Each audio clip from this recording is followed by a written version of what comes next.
There we go. We are live. What the buck is up, every pony? Hello. Hello. I'm ready.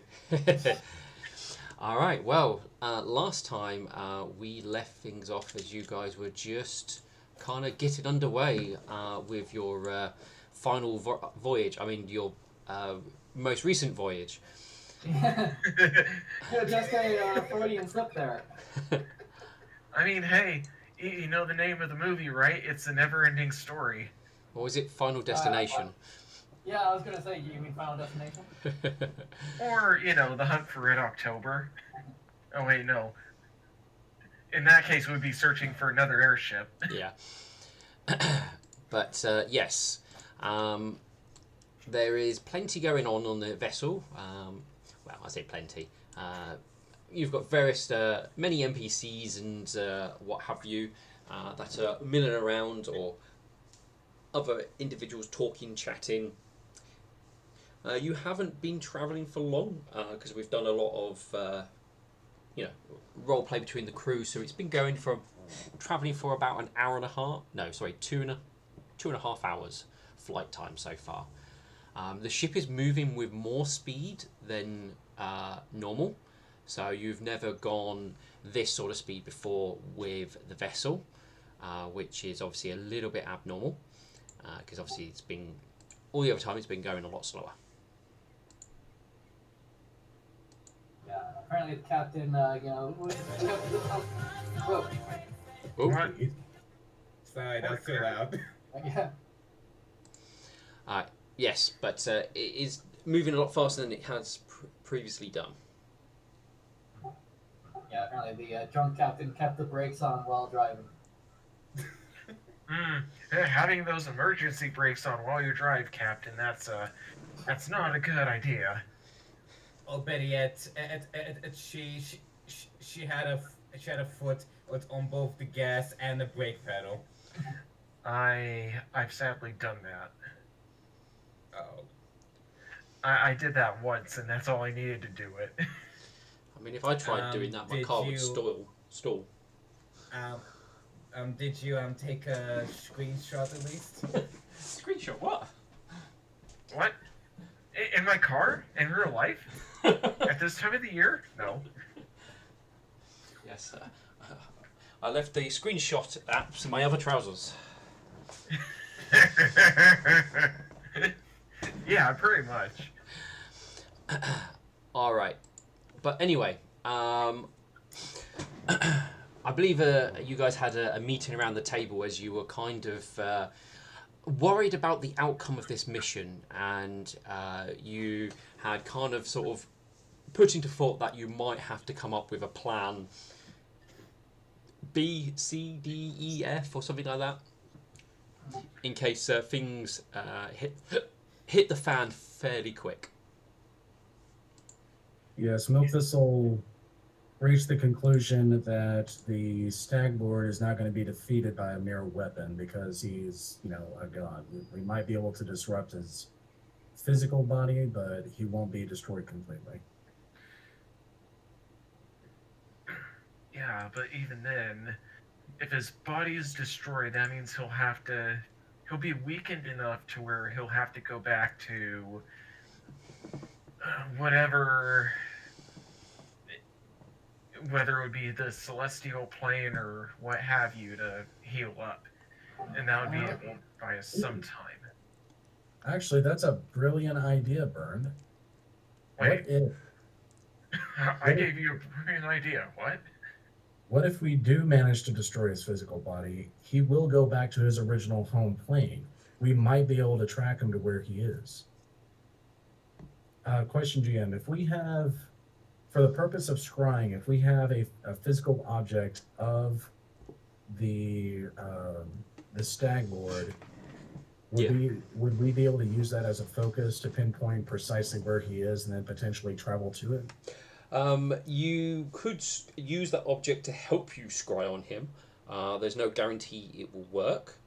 But if the scrying does work, you would see 10 foot around him, and you would then be able to physically teleport to that location because you can see, as long as you have the relevant spells to do so. But if he goes to a physical plane, like a completely different plane of existence, would that still overlap? You wouldn't be able to teleport there, but I believe scrying is not stopped by different planes of existence. I have to check though quickly.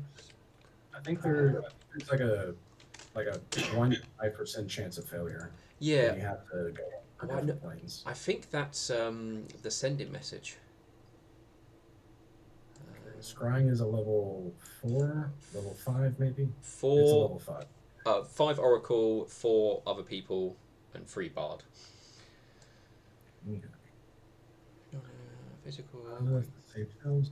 Yeah, I If can't. the subject moves, the sensor follows at a speed of up to 150 feet. The sensor has your full visual acuity.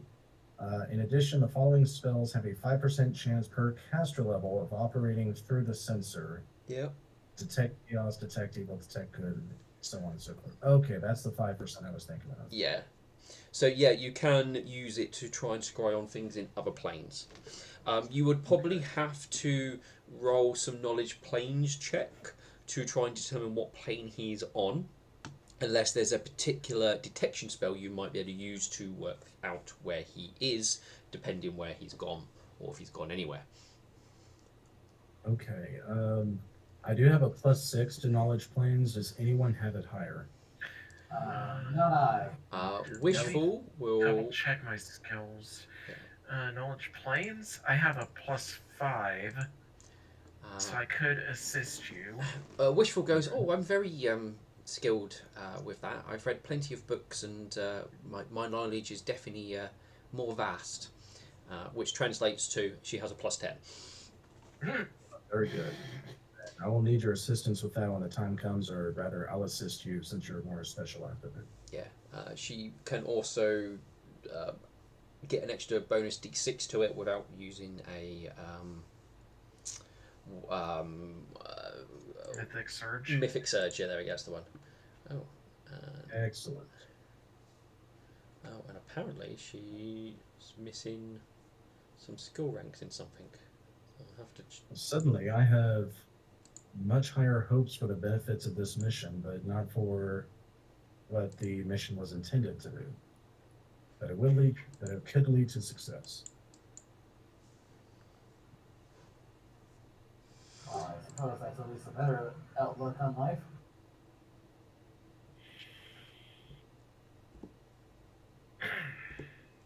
All right. So, a little extra bit of stuff as you huddle around the table, and Burnt has a wonderful moment of insight. More like a moment of dumb luck.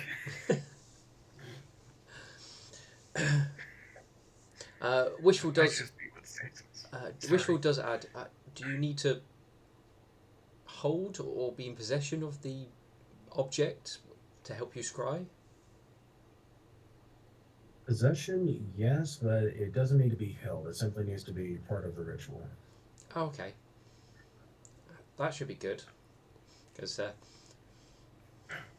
well, it still seems to be very, no touching of the stone or heart. What I've done is I've placed the object that belongs to the individual I'm scrying upon into the basin of water, and it's been working. She gives a nod.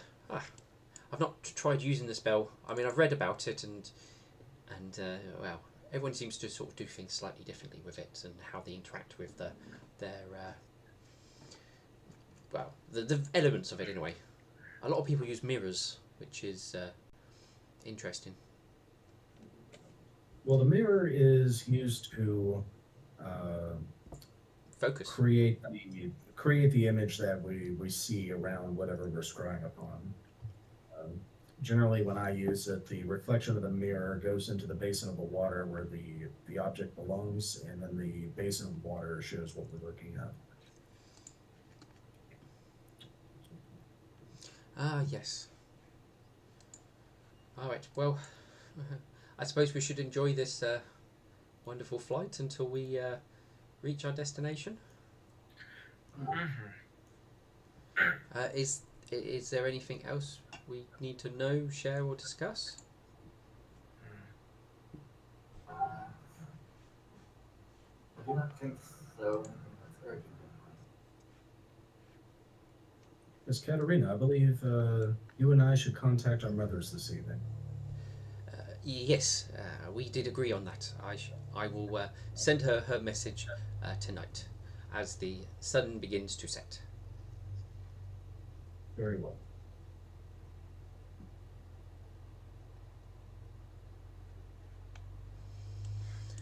All right. Everyone is allowed to roam free and do anything in particular if they so wish to. I know some people wanted to go and talk to the captain, so this is a fine opportunity.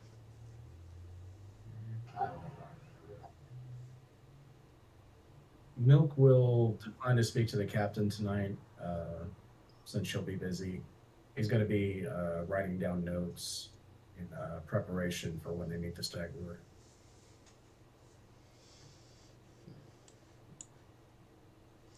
Rightio.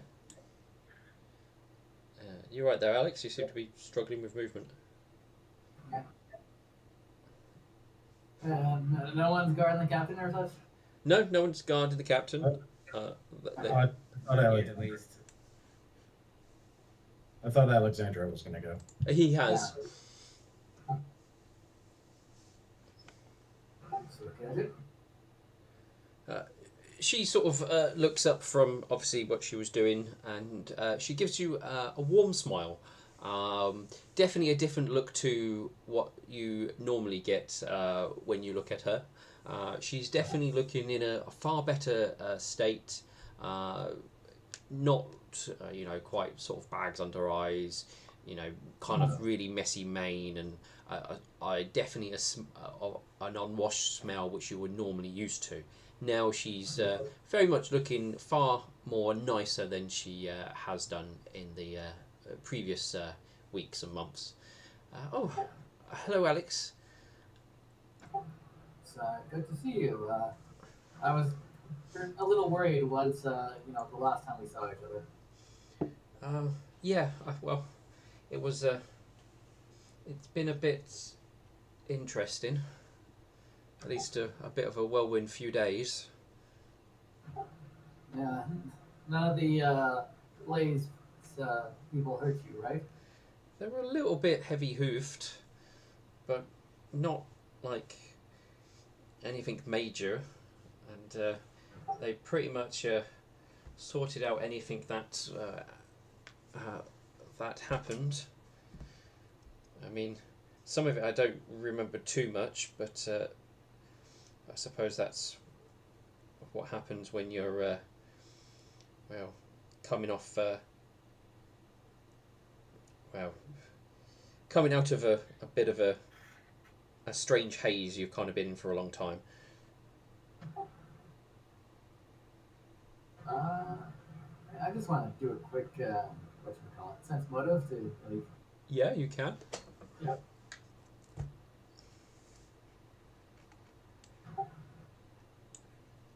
Blind, I'm taking it. Yes. So you won't know if you pass or fail. Oh, that is certainly a number. I believe there is a set DC for detecting if somebody is controlled.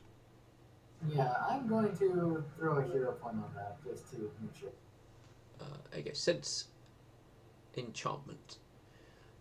Behavior influenced effect, even if the person isn't aware of it. The DC is normally 25, but if the target is dominated, see dominate person, the DC is only 15 because of the limited range. Oh, okay, so that's dominate person. So she seems to be herself. You're not noticing any oddities, other than possibly those that would be down to the fact that she's not drunk. because you've kind of never seen her sober, so she is acting odd compared to what you're normally used to, but well, the obvious reason is there.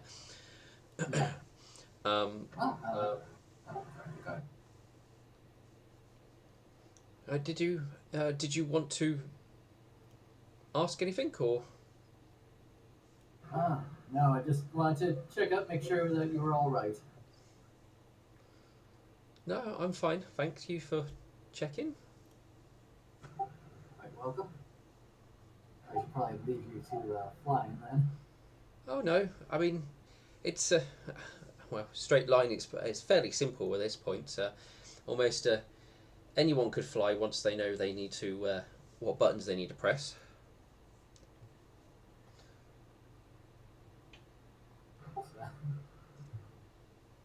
Good to know. Well, also reading Ruminant and knowing what everything does kind of helps as well. Yeah, really should pick up Ruminant sooner or later.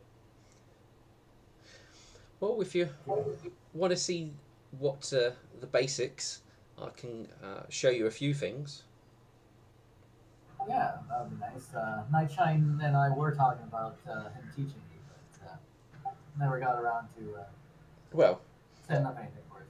more showing you how to make it go forward, backwards, and that's about it, really. Oh, that's better than nothing. I mean, she very basically shows you a part of the control panel which has it's kind of like a touchscreen control panel with figures like kind of like Star Trek type esque thing to it, and there is a kind of a bar which is kind of like all the way up into the green just before it starts getting into the amber and stuff. And she goes, well, this is basically the speed control. The higher it up it is, the faster the vessel goes. We're just at the maximum we can cruise safely at the moment, depending on fuel consumption, well, fuel we're using, and a few other things you need to deal with over here. She gestures to the rest of the control panel. Depends on how fast we can go safely. Obviously, we can go a lot faster into the red or, well, amber or red, but they get a bit well, dangerous. I wouldn't do the red for very long, and the amber is probably not worth the risk. I have noticed that we have been going faster than normal. So. Well, it's easier to maintain the indisponibility,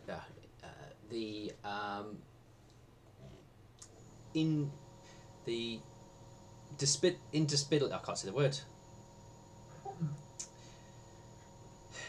It's easier to keep things under control in the engine when I can focus a lot more. Less likely to make a mistake and keep it all stable. He'll not. Being a 10 intelligence character, this is probably a little over his head. But Yeah. I think he can pick up the basics of it. She shows you how to make the ship go forward and stop and backwards. In emergency, you know what you could run up and press do something and it will go forward or backwards. Yeah. Any of the other things that need to be done and how that will affect the ship if you don't do them, you have no idea. Yeah. Which, hey, this is more than we've ever gotten to how to control the ship, so. Yeah. Right? Yeah, I was like, oh man. She was always like, no, you can't learn anything. I know. My ship. It's almost like her being drunk all the time was a negative. Look, I have a few characters where that's a positive. I know. Unless you're my little brother, then being drunk is definitely a positive. But yeah, it doesn't take you too long, but there's an awful lot more on this control panel that she does not show you or kind of really explain. As she kind of realises none of it is really for you. But hey, you know, if we ever like I don't know come across a dragon and she's out of commission, we can you know You can make it go go forward. forward. Or backwards. Yeah. Oh, this was highly educational. Thank you. That's right. I mean, if you were a little bit more versed with things, maybe I could have shown you a bit more, but, well, I think anything else might be a bit too complex at the moment. Yeah. This is good enough for probably what I need, if anything. She gives a nod. But it is good to see you sobered up and actually happy.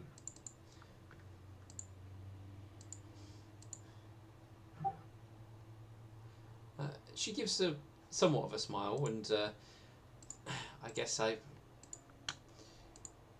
forgotten what it's like to, well, not to have a drink in my hoof, I suppose.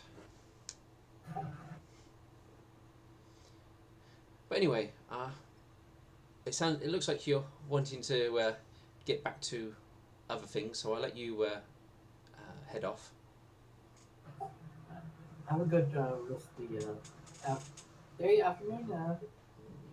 We're still early on in the day, so Have a good rest of the morning. no. See you, Alex. And Alexander will just, I guess, just kind of do a patrol around, make sure everything's No, that's fine. in. All right. Does anybody else wish to do anything, or we sort of skip more towards the evening time? I can't exactly think of anything.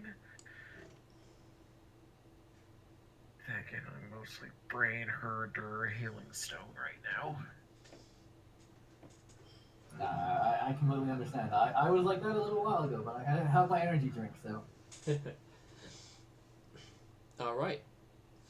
I will jump us ahead to probably the start of the evening. It's not getting dark, but it's like the beginnings of things. So we will look at about. Oh, I went miles ahead. I forgot my 24-hour Oops, clock. nighttime. Yeah. I can go backwards once I know where the button is.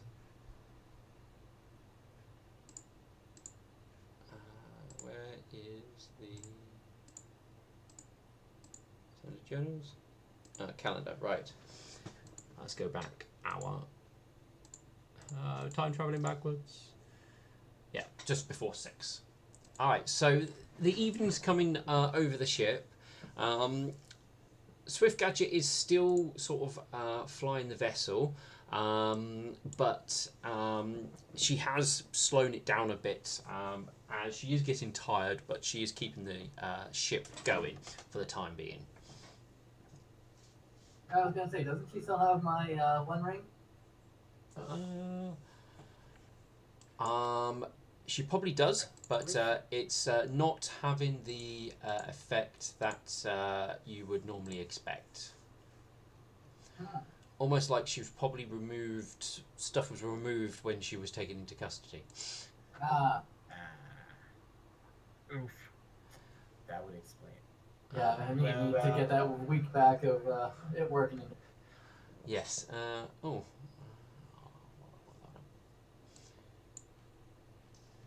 But she's keeping it going, and so she's doing the equivalent of bit of forced marching going on with the sailing the ship, but it's not as. But she's slowing down the vessel, so it's not as taxing on her.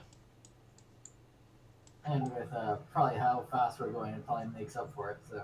Yeah, I mean, all this is extra time, extra speed, so extra flying time. The crew kind of sort of rotates. The evening staff kind of come on while the people who've been sort of keeping an eye on things start to retire and head down to sort of relax. Though they're still, in a sense, on duty, but they're not as staying on deck, staying alert. The final checks on the cannons are done for the evening, type of thing. And Katerina will say to Milk Thistle that I am planning to go and speak with my mother now. Very well then, I'll do the same. We'll rejoin back underneath the deck and have some tea. He gives a nod. He will go into the bedroom and he will sit on one of the beds. Milk Thistle will find himself a quiet place where he's by himself. Okay, there's a bunch of guards in there. Is there anyone in the alchemy room? You can open the door and go in. The guard turns and looks at you and goes, yes? I need a quiet place to pray. May I have this room, please? You may remain here, you may pray here, but I am to stand here at all times to ensure no one attempts anything to the engine. Milk Thistle will look to the guard. Hang on, I wanted to try something.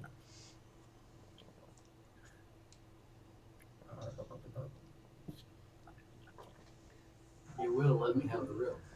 I will let you have the room. Yeah, I'm looking for a specific language translator here.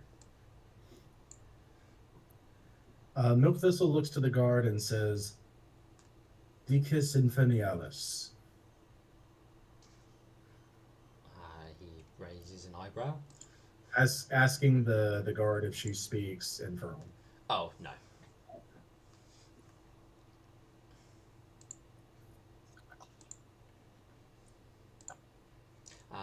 They would not respond with the right message, and they sort of look at you a bit odd and go, I'm not sure what you said. Locura isne inferialis. No? Very well. All right. And Milk Thistle will take the far corner. And as soon as he's satisfied, he'll ask her to close the door. That they don't mind. And it's a 4th level spell. Where is it? There it is. He will burn a mythic point, or a mythic surge rather, to cast Ascending. And he will not be using the mythic version of this, only to a single target. Okay. And he will send this message to his mother. Alright, then if you're just doing it to a single target, you shouldn't need to spend a mythic point unless it's something you haven't got on your prepared list today. Correct. Okay. That's what I'm using it for. No, that's fair enough.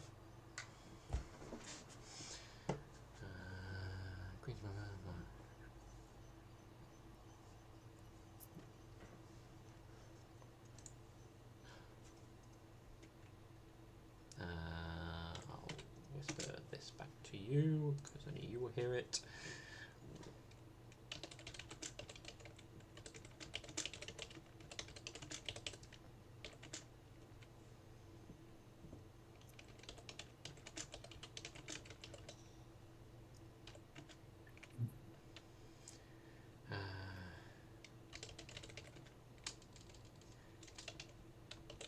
You normally send them a letter. You don't normally send into your mother, do you? Yeah, normally it's only a single letter once a year on her birthday. She's never received a sending before. Understood. But Milk Thistle has used sending to his father, so No, that's fine. she might recognize it through what he's described.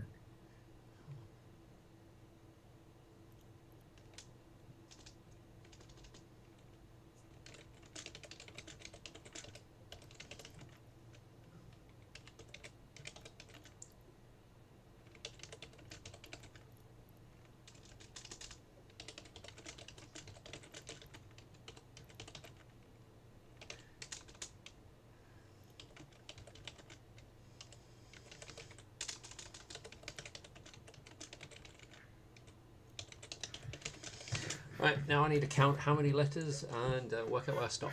1, 2, 25. 3, 4, 5, 6,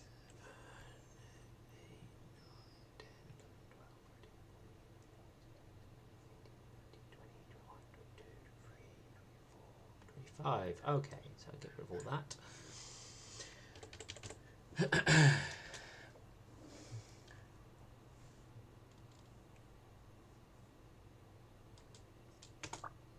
There you go.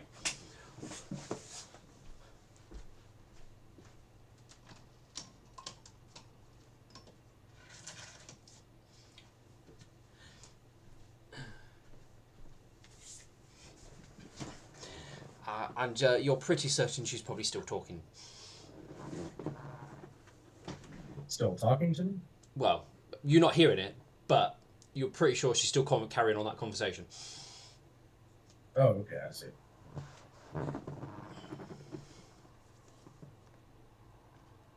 So she thinks that it just doesn't know about the limit.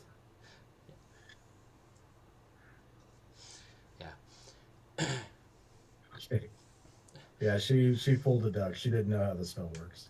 Yeah. I mean, I've actually done that too.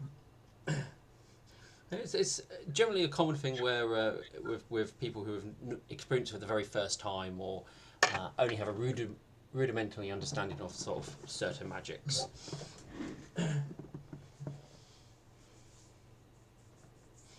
Okay, so she says, some lovely guests that know you. That implies Lord Crystalheart has been visiting his family home personally. That's good.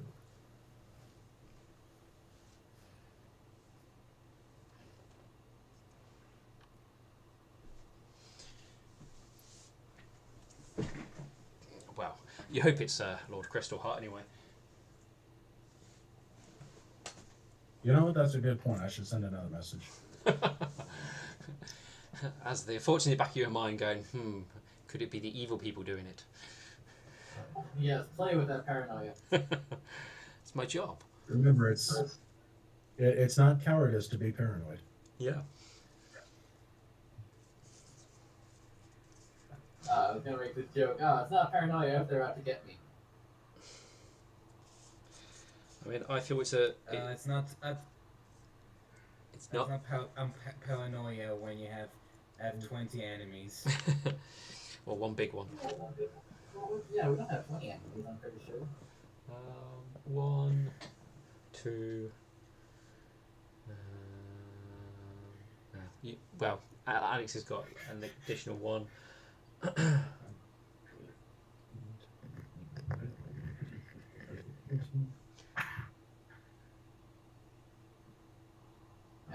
I might need a list of all our enemies again, just because I'm like thinking like, let's see, I probably got like one that I can think of off the top of my head. You got. Wait, what? What did I miss? You've got No, the. we're counting how many enemies we have. Yeah. Oh dear God. Okay. So Milk Thistle will do another casting of sending and send that message to her.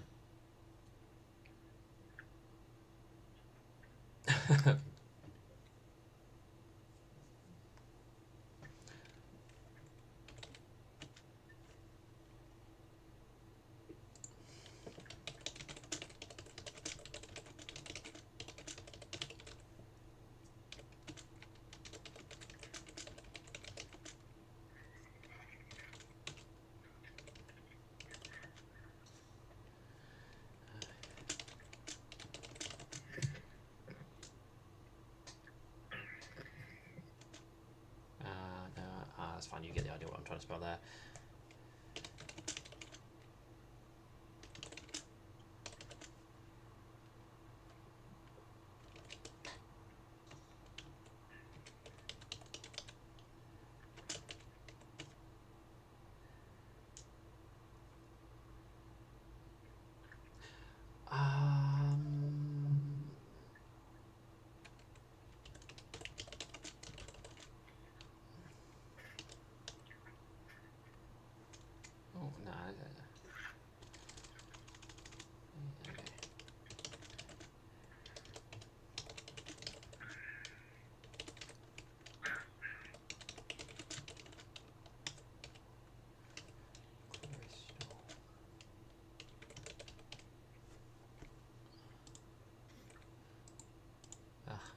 If only there was a spell checker.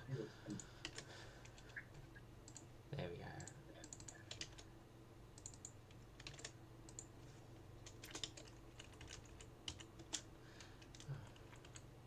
One, two, three, four, five, six, seven,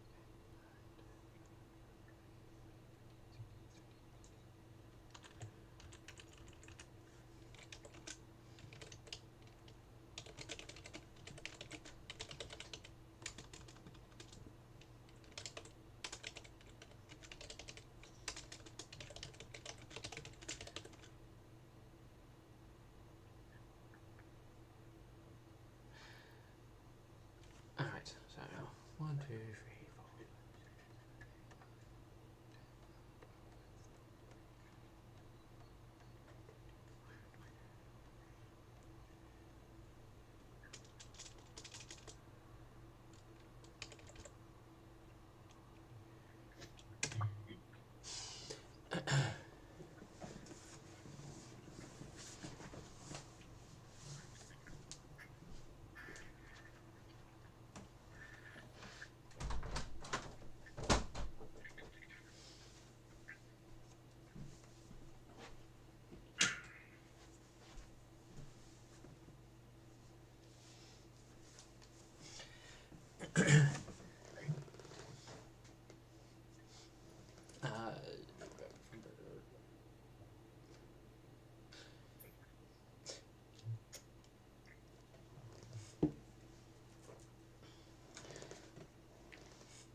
All right, got her Yep. I agree. I agree 100%. They should make it longer.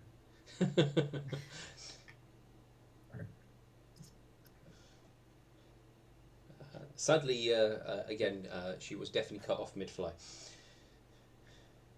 That's okay. All right, so the right ponies are there talking to her. Well, it's not All right, often and you would... that'll be all that Milk Thistle needs to do for now. So he'll go back to the tea room and wait for Katerina to come back. Okie dokie. Katerina would actually already be back, because I think your scrying takes... not scrying. Send-in takes, what, 10 minutes at first? Unfortunately, yeah. Oh no, send-in only takes 1 round. What am I saying? Oh no. Is it really? No, that's the Oh, duration. yeah. Duration. Length would normally be at the bottom. Yeah, I think it does take 10 minutes or... Yeah, casting time 10 minutes. Yeah, so regardless. he would actually already Yeah. be back. Apologies for that taking so long, Katerina. Thank you for your patience. Not to worry. I believe my method is a little faster than your method.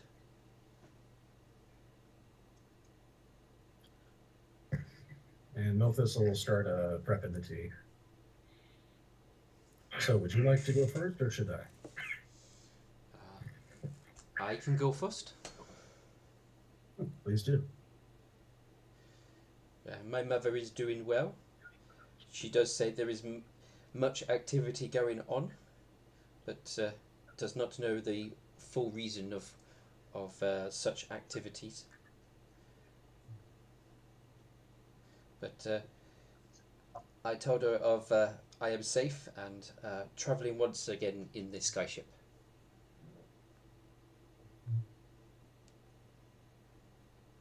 Traveling in which direction? I did not say.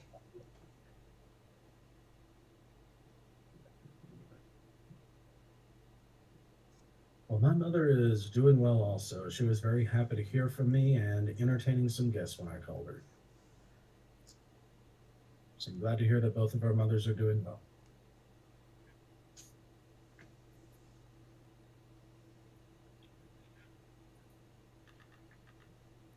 So, Katerina, I do have some information that I think you could use.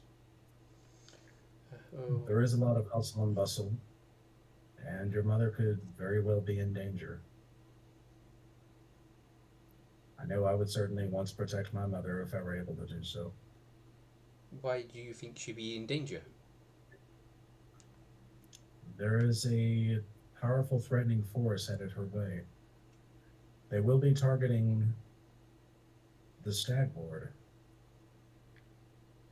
and if she is close, she may come to harm.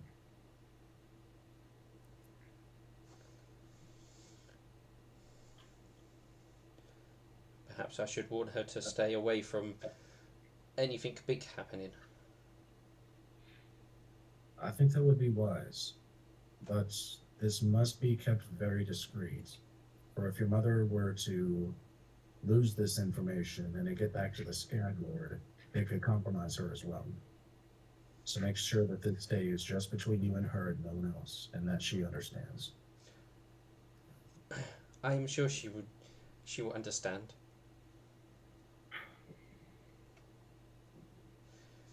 Would it be all right if I listen in? I suppose, but there is not. There is not much talking involved. Is it all through a thought process that you two communicate? He gives a nod. I would still like to observe. Okay. If it is through a thought process, then your conversation would be kept private.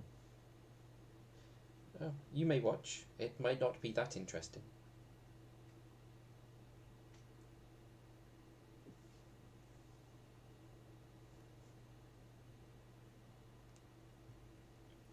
All right, is he going to warn her right now? No, he'll have to do it tomorrow. He said. Okay. Memphis will continue prepping the tea. And he'll make enough for 1, 2, 3, 4, 5. Yeah, 5 ponies.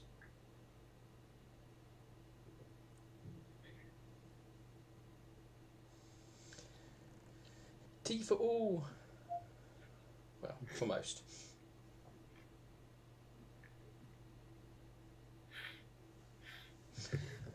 All right. Wonderful tea is brewed, and obviously, it will get to the point where the Swift Captain, Swift Gadget, will have to put the ship in park, and she will be coming below deck. Yep. Before that happens, while Milk Thistle was like doing that scrying thing, can I like go and speak to her? Yeah, you may. I, Meadow would do that. She gives you a smile and goes, I'm sorry, I can't quite remember your name. I know it was something to do with a food. Makes sense. You were drunk off your rockers when you met me. Yeah, and I don't think we talked very much. At least I don't remember us talking much. We didn't talk at all.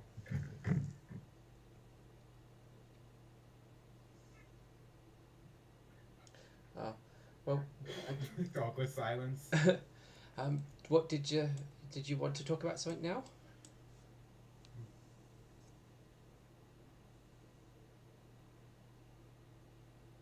I just wanted to make sure those blaze but blaze gods didn't what they did to you. Well, they took me back to their temple, and I know they cast all sorts of spells at me, and I think I passed out at one point, and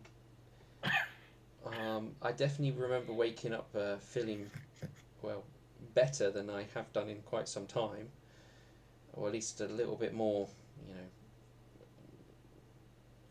not more focused and aware of my surroundings, let's say. Though, Have you been? Oh. Yeah. have you been informed what we're up against? Um, well, I heard kind of what was mentioned before.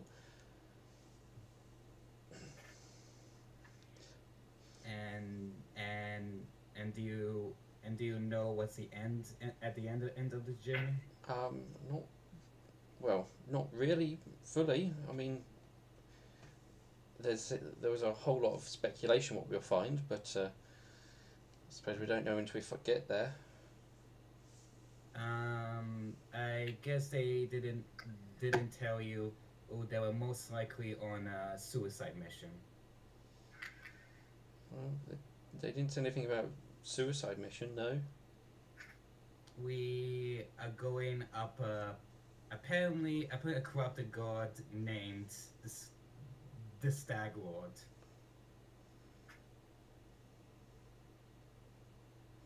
Well, isn't that the thing that all you guys have been trying to, deal with? Yeah.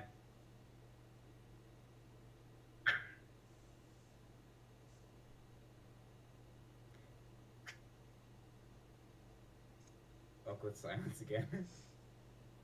Well, You're giving away some privileged information there, Evie, but go off. Yeah. Because like Metu wants to make sure she knows that she's basically her life is in danger. She doesn't like ponies coming into their doom without them knowing first. well, I mean, I'm here now, and I mean, you can't. I was told you can't really do anything without the ship.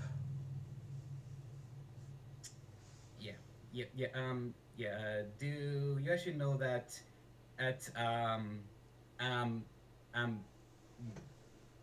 Beep Beep no noble looking in unicorn? I can't say I She is a know her or of her.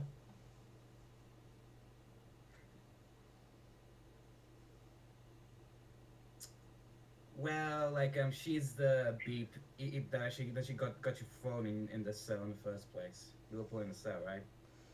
I think so. I'm not. I can't. Remember where I was first taken. I know I woke up in. Well,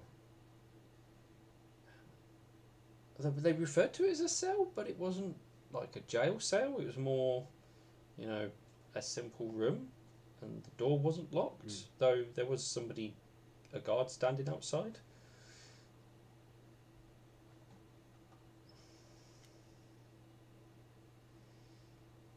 And I was kept an eye on and not allowed to wander certain places.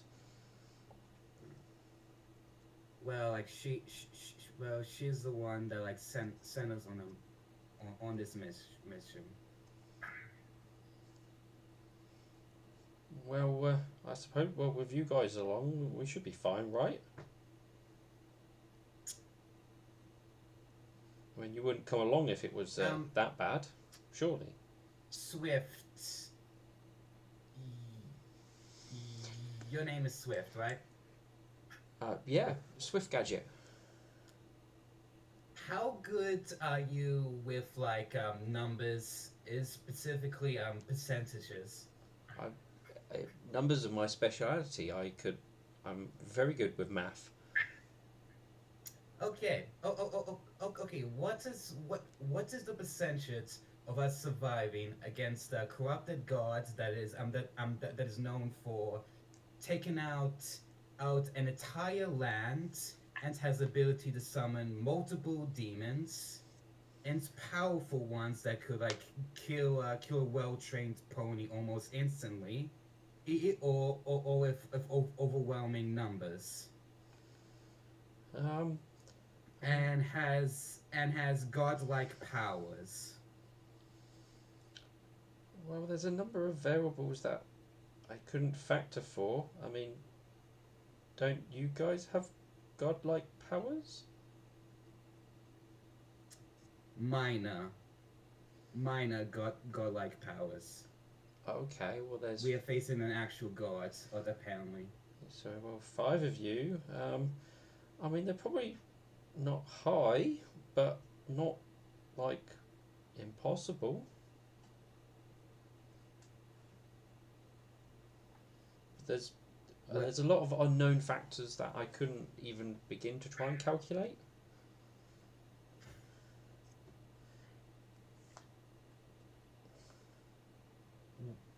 Well, with actually my theory, we have basically a 1 billion chance of succeeding or even surviving the encounter.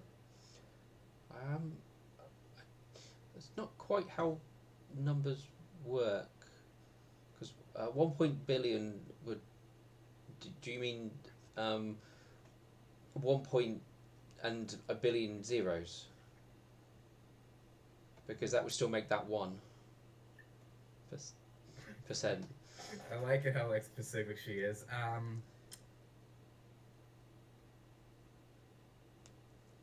I mean as that's how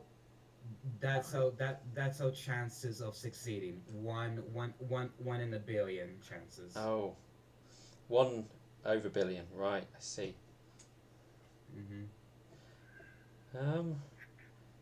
I mean, you probably find there's probably better numbers than that. I mean, given there's 5 of you in all, and you probably could divide a billion by 5, and that will probably give you a better number. I mean, that will be A tiny 200. better. That'd be 200 million over 1.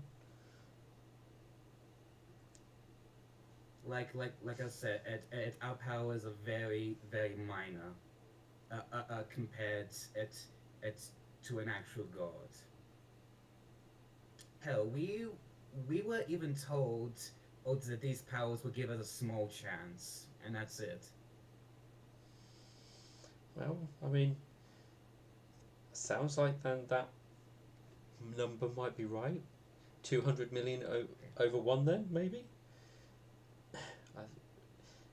I mean, but we don't really have much to go on, and we're basically just throwing random numbers at things. Well, in situations like this, is yet you need an example to show to show someone that how in danger their life is. Do you have lots of examples? She says, raising an eyebrow. Just one.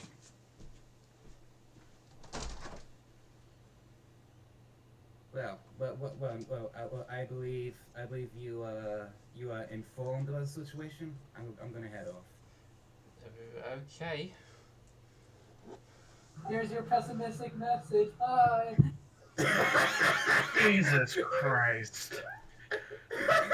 Oh, I'm trying so hard to bite my tongue here right now. All right. But with that, Swift Gadget will join you down in the dining area where everybody else is. Bird will give her a warm smile. Swift Gadget, it's a pleasure to see you. You look like you're happy. Well, I'm feeling a lot different than I have been in for some time. Oh, would you care to join us? He offers with a motion to the table. Yeah, sure. I mean, I've been turfed out of my room. I'll be down here with you lot.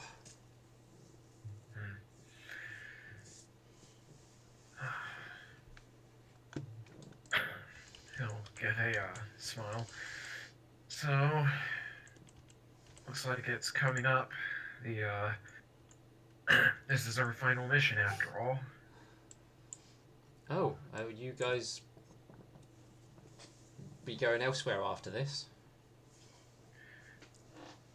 Well, I figured that he sort of shifts back in his seat a little bit. I was thinking, and I came to the the conclusion that after this is all done and over with, I would retire from being an adventurer and learn how to become a better leader, as well as how to better care for my men, as well as help the the Villa Town Guard with patrolling the streets, and on the weekends hold astronomy classes at Luminance's library. That's very noble of you. Well, given the fact that Wishful and I both have kids on the way, you know, it honestly, adventuring is fun and all, but it's tiring. I I'm thankful that I was with you all for as long as I have been. He'll give a smile. Let's face it, you guys are my family. Part of it, at least. And I'm very grateful for each and every one of you. For having you all in my life. Uh, well, I've also promised to help protect Maymay's Reach for what they did for Lightning. Keeping that and probably also focusing on raising my family. Whether I live there or in Village of Town, I don't know yet. Well, either way, you have a pretty noble goal yourself there, Alexandrite. I just hope that in due time, you and I will both learn how to better ourselves in more ways than one. You'll do it, not well. Besides, he motions to Alexandrite with a hoof. You still owe me a rematch on that sparring. Well, I don't want to beat you too bad this time. Of course. That's what I was thinking after this entire ordeal is done and over with. Well,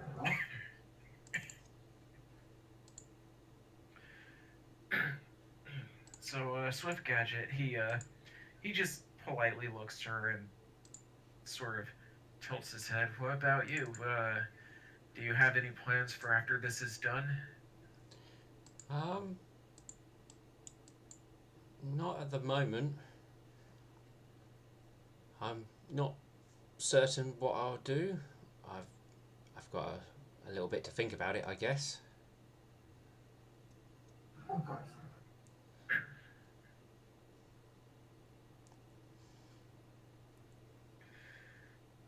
suppose it depends a little bit what happens with the ship. Mm-hmm. In fact, I was thinking, even though I'll still be part of the lictor of the Chaos Knights even after this, it is about time that I start building proper, I wouldn't say fortresses, but outposts as the Chaos Knights grow. Wishful goes, you might want to worry about what we've got where we are first. I mean, building a fortress somewhere does cost a fair amount of coin. He gives a nod at that. Yes, that is true. Thank you. He gives Wishful Pin a warm smile. Either way, we should probably focus on the task at hand before anything else. Well, you've got a lot to do in the city. You've got to build up your Chaos Knights and sort out your astronomy classes. Worry about those things rather than worrying about having to build fortresses elsewhere in the Empire. This is true.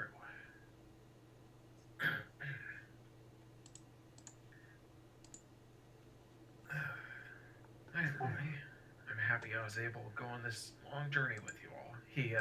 He's gonna give a bit of a shit-eating grin at that, even if at times we all did argue and bicker and get at one another's throats.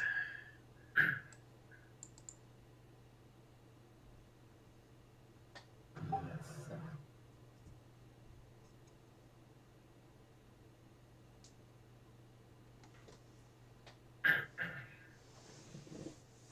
Despite what may have happened, I am glad that I do get to travel with all of them.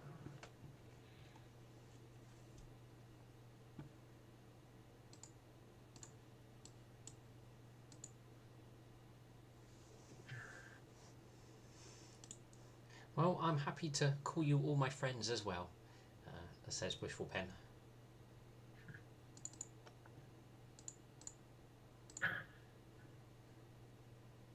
Metu remains silent.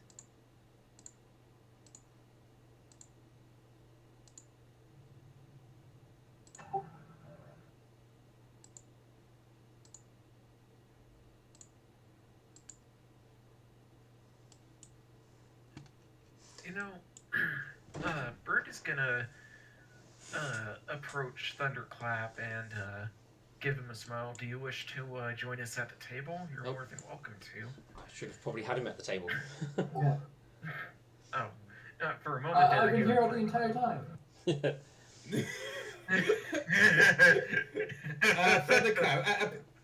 Thunderclap, can you join us? He's sitting right next to you the whole time. Well, he's here the whole time. It must be the work of an enemy stand. He's just a background character.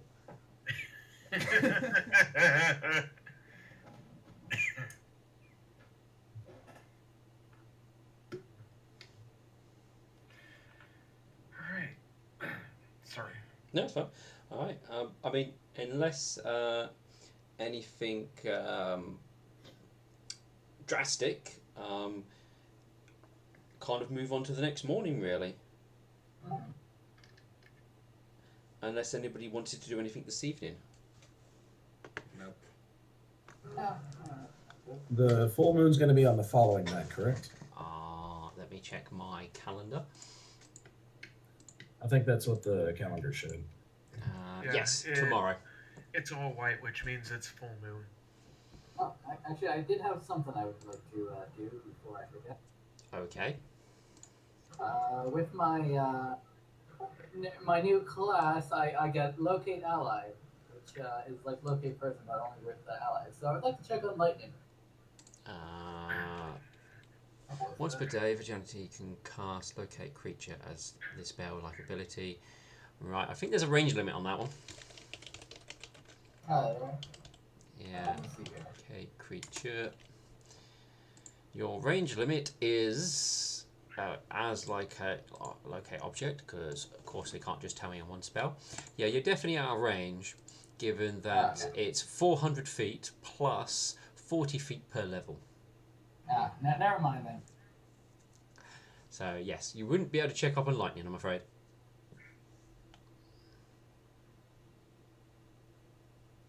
Oh, well, darn. There goes that little sweet thing I could have done. Yes, I'm afraid so. Okay, never mind then.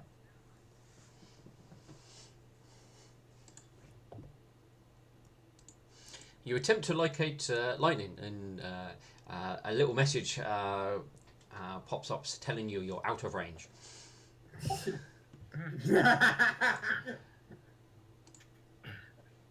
Your call cannot be completed right now. Please try back again at a different time. I'm game like pop up. You are too far away to send this. All right. Was there anything else? All right. No, I can. All right. Let's Not that I can think of. go to dawn then. Yes, we're at dawn at midnight. Okay, not quite want to do that. So go 45, go 41.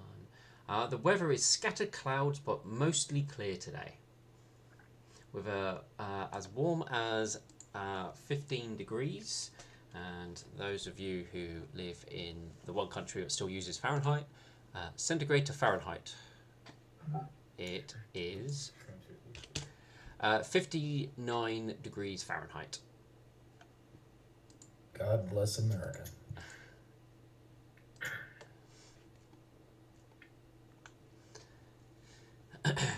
But that is the temperature as you guys wake up for the morning. Everyone starts sort of waking up and going about their activities around about 7 o'clock. Trying to stay asleep, unless you're a heavy sleeper, is probably going to be more difficult at that time. But once the barracks is mostly emptied, it does quiet down.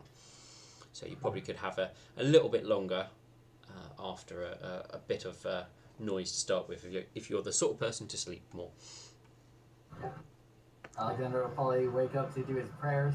Yes, except for those of you who do not sleep, which is an awful lot of you.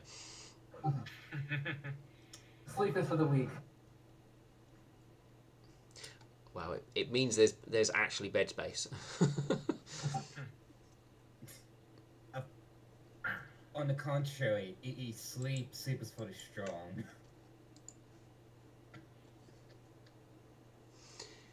Alright, so today is going to be mostly more flying. You should arrive above, I will remember the place, Everrain by this evening. And the plan is to stay there and then fly on to your mission objective in the morning. Okay, so we're taking refuge at a settlement for the day, basically. No, well, you will for the night. You're not going to land there. You're going to stay above it. But if anyone did, for whatever reason, want to head to the surface, that is an opportunity. Though, with the understanding that you are under the strictest of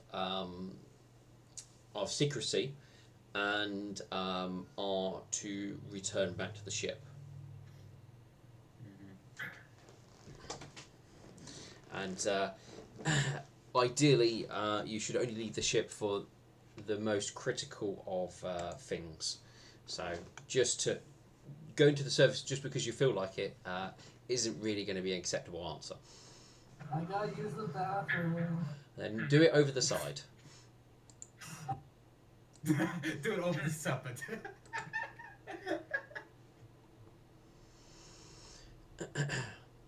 But the rest of the day will consist of most of, obviously, preparations, making sure the cannons are loaded, the crews practicing loading and unloading the cannons, running a few drills, which you guys are able to partake in it. Swift Gadget will carry on with flying the vessel, and is more than happy to talk to anyone who wishes to talk to her, or show anybody who has a bit more understanding of things the controls. Alexander will take part of the drills. You know what? Bernd will take part as well. Thistle will observe the drills. So will Wishful Pen. What are the drills again? Well, most of them are cannon loading and stuff like that, and other like minor things that normally need to be done in regards to ship defense and preparing the ship for battle, those sort of things. So it's anything related to that, but it's mostly to do with loading and reloading of the cannons, which Thunderclap will be taking part in and assisting in. As he is I believe he's I have to go to his skills and his background. He is a siege engineer, so that is literally his forte. So he is assisting with the cannon preparations and stuff. question: would looking for better equipment in town like be a good reason to leave? Mm, he would ask you to find better equipment.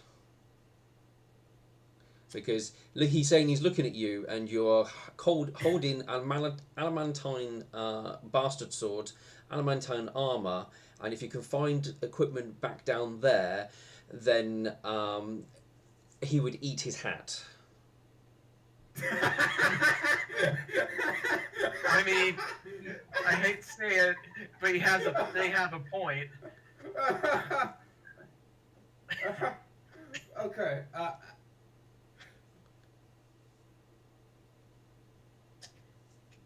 Okay. She would actually like respond with uh, she was respond with some extra potions for like emergencies. Is is just in case things go south. Else some like extra spell scrolls to like protect ourselves and the ship from ongoing attacks. He goes, "That's And well. Those are sort of things you should have prepared for before we left, not now." some settlements have better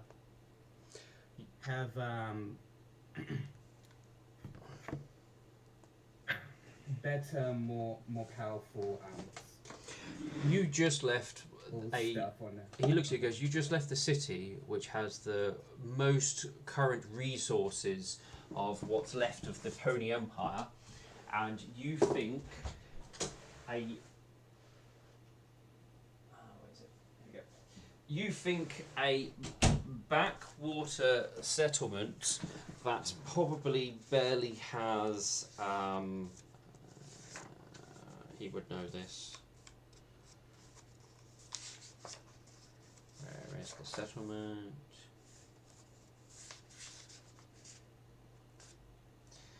That barely has 1,000 people living there will have better equipment.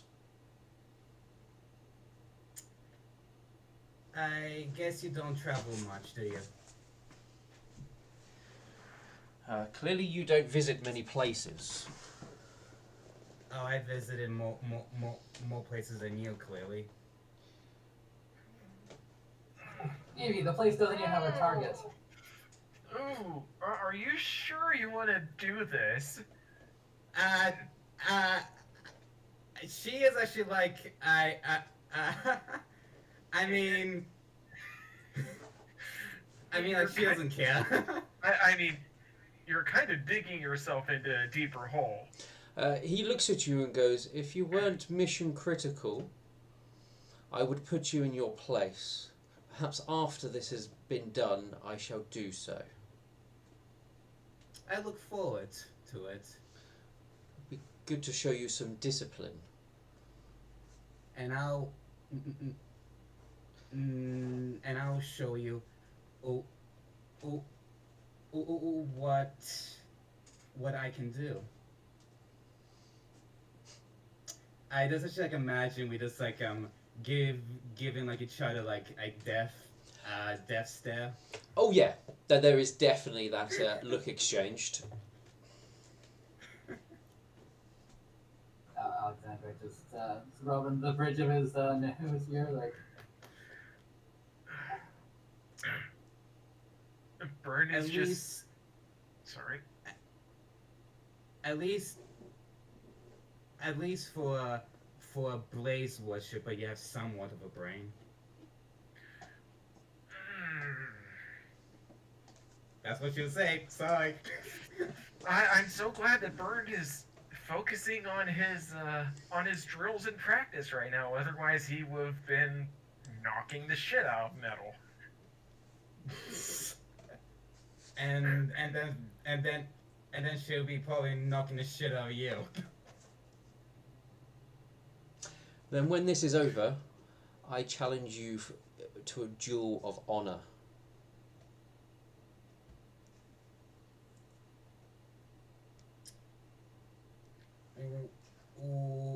what are the okay? Okay. What are your or states? Basically, like telling him like, is is this gonna be an honorable battle to death, or like, or like to an up if the other one gives up, something like that. Do you wish it to be to the death? Weapons or magic. Do Is you? magic or is magic allowed? Things like that. You, I am. I am all for a battle there. Each individual uses all of their abilities to their fullest. And did you really wish it to be to the death? We could have it until whoever falls unconscious first, or is in a position to unable to fight. For that shit like the coldly on of the knights states like from the lack of military force and like Everglow and a threat of an enemy. I would state this should be not to the death. As if killing one another will like weaken in our home in a whole. That is true. It would weaken Everglow. It would weaken our empire ever so much. Then, then victory will be to the individual who is still standing at the end. Be that through the other individual surrendering and laying themselves low, or they have been laid low by rendering them unconscious. Then it's a deal.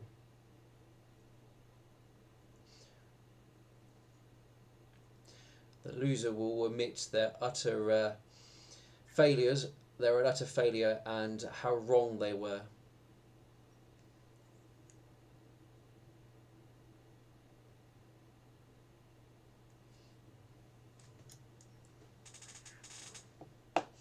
I look forward to Agreed. your grovelling apology.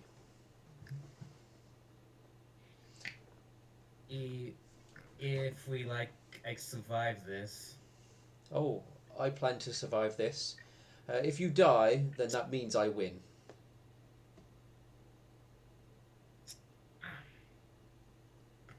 and if you die,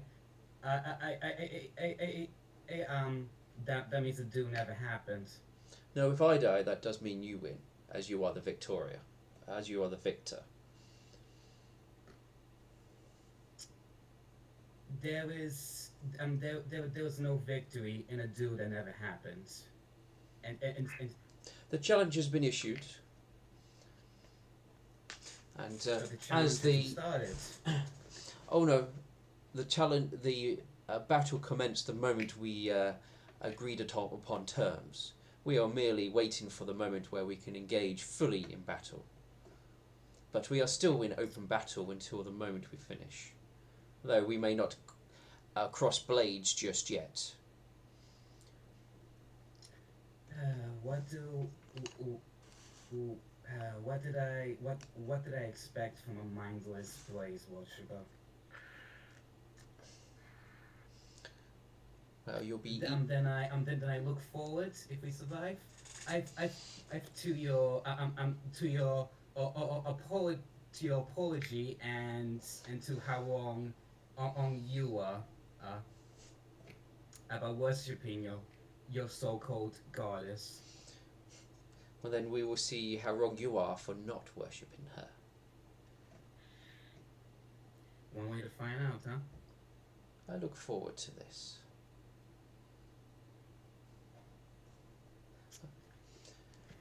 I'm sure if you lose, the Blaze would still welcome you into her ranks. Honestly, Blaze can get at beep. You can actually like add that add to the apology if you win. Oh. If you win. When I win, I believe you will be apologising through atonement to Blaze herself. Do not worry. Each indiscretion will just increase your term, your time that you have to make up for your indiscretions. You know what? I might be wrong. We might have 20 enemies, and Evie keeps on invading more of them. Oh man, I'm so glad it's you and not me in this position. Oh no! If you... I mean,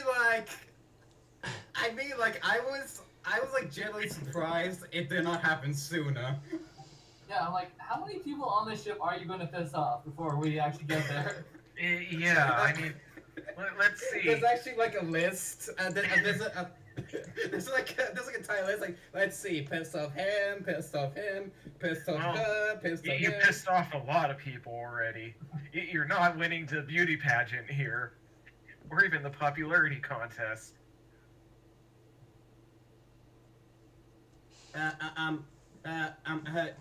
All she like cares about if she's like popular with like the common is she like doesn't care. The common is what she cares about, what she values most. well, if you lose the fight between with Clashing Dawn, then they're going to turn you into a follower of the Blaze, or at least make you do it until you've served your sentence. He said just to apologize, and that's it. Oh yeah, but you didn't ask what it or apologising actually means. It's not going to be a simple "I'm sorry." It almost seems like you stumbled into that one. I just hope he dies. Hey, we're all gonna survive, and you know it. We have what's called scoundrel's luck on our side. All right. Does anyone wish to talk to anyone else or make any more enemies? Bird is still doing the drills. He's like, he overheard this. He's thinking to himself, nah, I'm staying out of that festering. Well, I mean, that's cool right now. I mean, the hornet's nest is stirred enough already. Alexander's like, nope, not doing that today. This is not worth it. Yep, it's really not. I mean, the drills will only take up a few hours, so they won't be too long. Well, Alexander might help some of the soldiers with fighting techniques and such, like what he's learned on.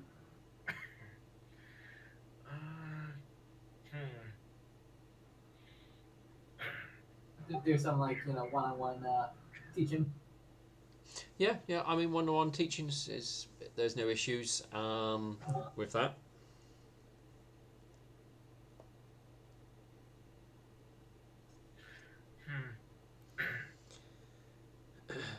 Did anyone else want to talk to Swift Gadget today? Because I thought there was somebody else who wanted to. Or was it just Alex who wanted to? Did Milk Thistle want to talk to Swift? No, I think we're golden. Okay. Fair enough. Did anyone else want to try and learn any piloting for the ship? Because obviously the fact that I'm sure Alex would probably have mentioned that, or I know I think it would have come up that Swift Gadget seems to wanting to show people, because previously that was very secretive of her to keep that quiet. Yeah. As much as Bird would like to, he's not so much dexterous. I was gonna say you don't need to be dexterous, just a little bit more intelligent than Alex here. Yeah, I mean, what's Alex's intelligence? 10. Oh yeah, no, I have 4 points over you. Yeah, Bird will he'll go and ask to learn how to pilot the ship. So you actually read Ruminant, can't you? Yes. Right. So yes, I can. You've passed the first hurdle. Second hurdle. Do you have knowledge engineering? Let me check my skills. Probably a big fat no. Let's see. That would be in my background. I do not have. Oh, I do. I have 2 points in knowledge engineering. All right, so you can actually physically attempt to fly the ship in more difficult maneuvers. If you're gonna spend a few hours with Swift Gadget as she goes over various things, and you will actually grasp the concept of how the ship works, the fact that you have to balance certain energies of the core. You occasionally have to manually exhaust the heating system, redistribute the power filled energies of it occasionally, depending on obviously how fast the ship is going. Depends how often you need to do these sort of things. You're quite certain that the way she goes about manually doing it is a bit odd. It does look like the ship was supposed to be able to do it automatically, but you're guessing age and all that, and probably Swift Gadget's jury rigging is what is allowing her to do it manually, or it wouldn't work. Oh, so it's like driving a manual transmission truck. I got it. Probably a bit more complicated than that. You're basically you're it's almost like you have to refuel it, empty the cooling system and refill the cooling system while you're also driving it, type of situation. Ah. Uh, Okay, I get it now. Roll me perception. Perception? Yes. Blind? No? Alright.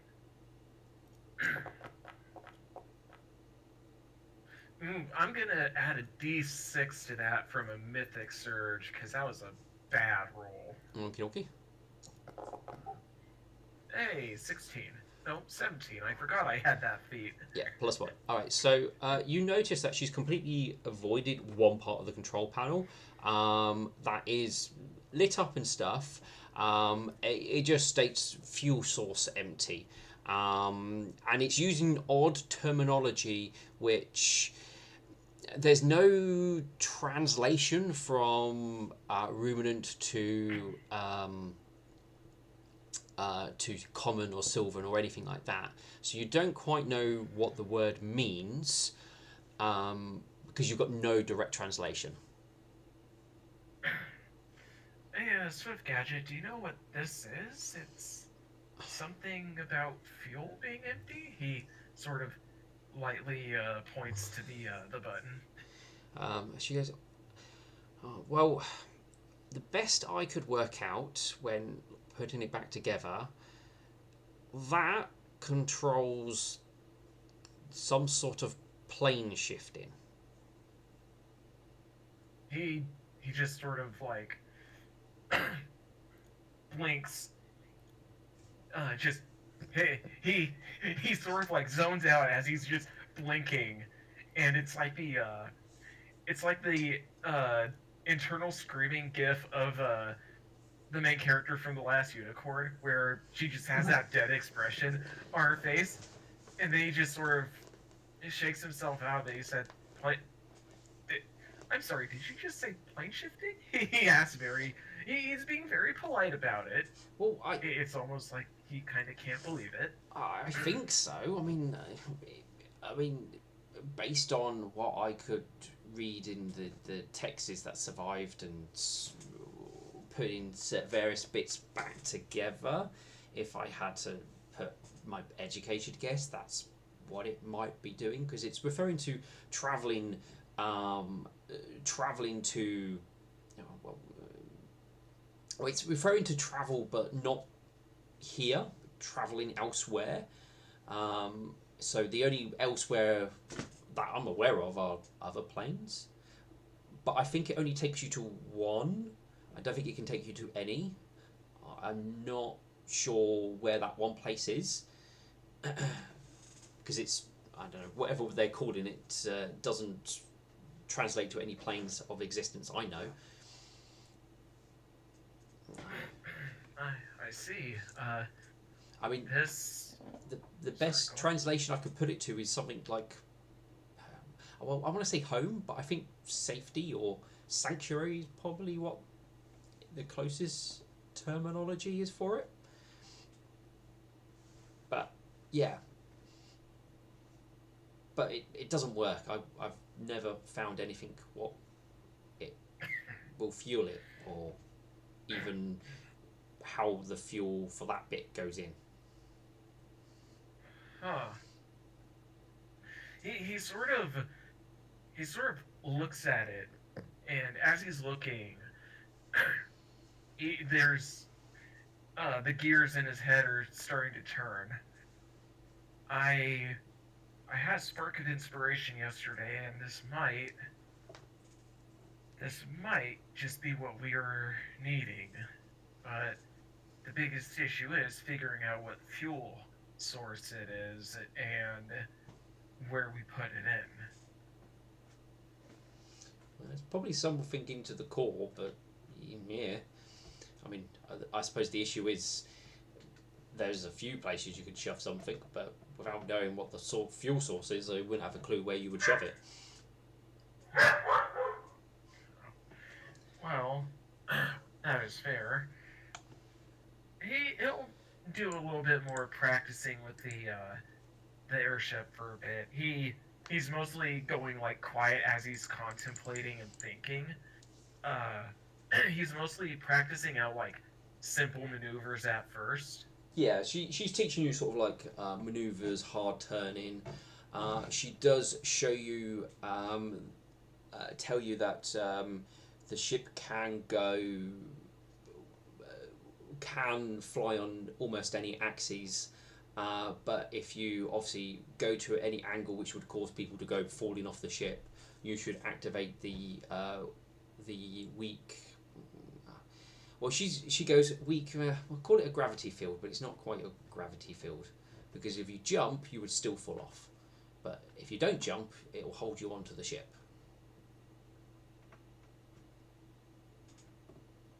So if you want to go like, you know, a 45-degree angle or more, you want to turn this on. Steel, out of character. I'm having such a big brain moment right now. It's like, oh my god. Why didn't we think about this sooner? We didn't know about it sooner. No, somebody was being very secretive about what the ship could do, but didn't want to tell anyone. Right. Shoot. Oh man. If only we had more time to figure out what the fuel source is. Yeah, once he's done practicing, he'll allow Swift Gadget to take the controls back, and he'll head back below. No, wait, Milk Thistle's on the top deck, right? Yeah, currently. He's also observing the instructions for the ship. We've got the ability to plane shift with the ship itself, is that correct? Yeah. You don't have a fuel source. Is she able to activate it? She says there's no fuel for it. We need to identify the fuel source then. Yeah? She goes, if I you can believe so. work it out, I've not been able to. So where would we find the fuel source at? I don't know. I don't know what you put in it. Well, we might be able to find something in the ship's hull. Or the hold, so... She shakes her head. Let's- I've searched this place up and down. There is literally nothing in the ship that tells me or is a source of fuel. The only thing I found was the thing that actually fuels the actual main engine. So, and that doesn't fuel this. Trust me, I tried.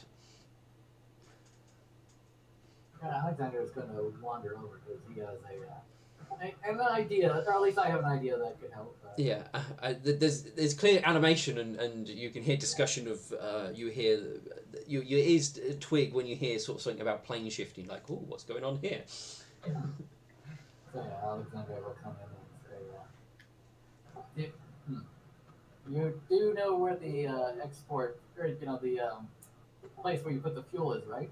For the ship, for the plane ship. Not exactly. I mean, there's a few places you can put the fuel, but depending what the fuel is, probably depends. Will tell me a bit more where you would put it. Well, there might be some remnants of like the fuel beforehand, and we could probably use the goggles to maybe pick up on that. Uh, Oh yeah. Wait, This. what Sorry. about that pink substance we found? That was reported to be a fuel source according to the paperwork we discovered. Wasn't that for the engine? The engine stuff. ooh. It was for the lab that we found where the science experiments were taking place. It's basically where APEP was created. You know, the snake oil. Yeah. I thought that was the fuel for the actual engines that are different. Yeah, I mean, they might be different, but it's remnant technology, so there might be some overlap. the fuel for the engines is just alchemical ingredients, not anything special. Yeah. So it might be the snake oil. Do we have any of that with us? No. I don't think so because it was radioactive. Yeah. Right. Shoot. Well, we can check out the places that you could put fuel in, and with the goggles, and see if there's any traces that we can pick up. Yeah. Well, there's nothing, well, visibly I could see when I looked at the engine, but I mean, I can't let you poke your head in the engine while it's in operational, and probably to make it safe, we probably need to let it turn off, cool down for a little bit. So probably have to wait on that one. Yeah, this is probably all after what we're currently doing, talking about. I mean, it may take a day or two for it to cool down, though we'll have to land because it won't be able to keep us up in the sky. And then it'll probably be cool enough to prise it open to a point where you might be able to stick your face in without it melting off. Fair enough. I will point out I don't know if there will be any other side effects. I mean, I've not tried to stick my face in it since I've activated it. Yeah, the last time that one of us actually tried to do something like that, no, you're not Nick. Nightshine. It's been so long I forgot his name. Nightshine was sick and went bald for a bit. That doesn't sound good. No. So we should probably be careful with that. What's that place that had those protective suits? I'll probably grab one of those. But anyway, this is talk for another time. Yes. But it is good that we know about this now.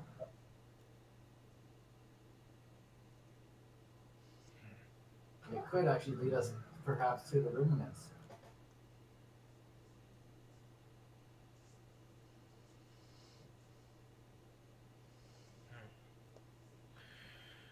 This is certainly an interesting find. Well,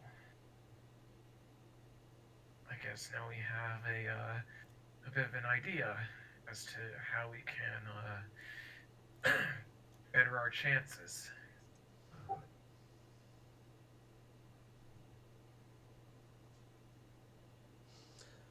Well, hopefully it will help. But, well, if you can get it working, that is.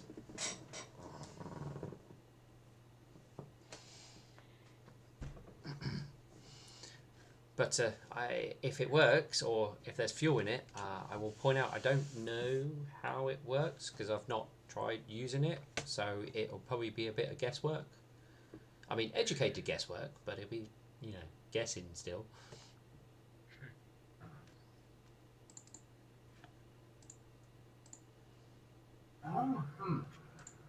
Perhaps we could lend you our goggles. That way it could probably help things out. Since you read Luminance and probably know what you're looking for more than us. Yeah, I can try it. Sounds good to me.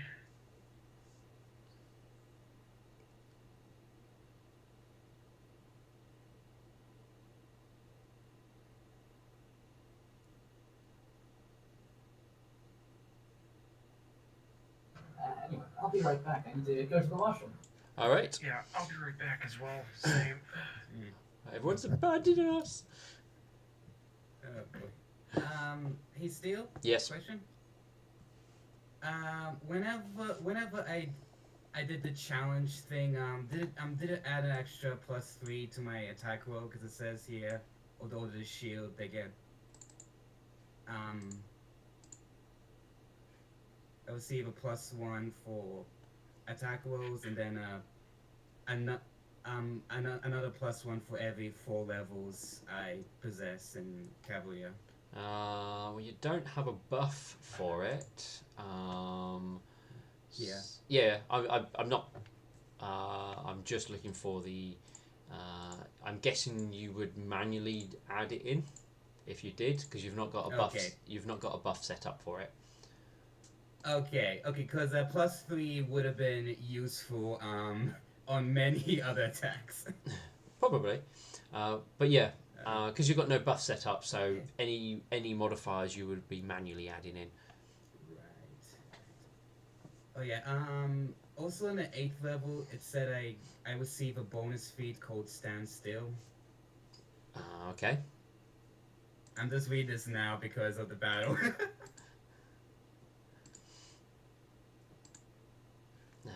You have not applied that to yourself, so one moment. Because I haven't read it until now. I've now put the feet stand still on your person. Alright, cool. Thanks for that. Yeah, I mean, all it does is it stops enemies moving away from you. Oh, good. That would have been useful with the dragon one. No, the dragon. You were trying to get away from the dragon on that one, not the other way around. No. The first dragon, the white dragon with the vampire. Oh yeah, that one. Yeah. All right. But yeah, I've dragged that onto your character sheet, so you've got it there. You can read it now. Yeah, thanks. Milkfistle, was there anything else you wish to do during the daytime? I don't believe so. Awesome. All right. Well, let's move us on to the evening time. I'll wait for Burnt and Alex to get back. I am back. Are you back, Burnt? Not yet. Nope.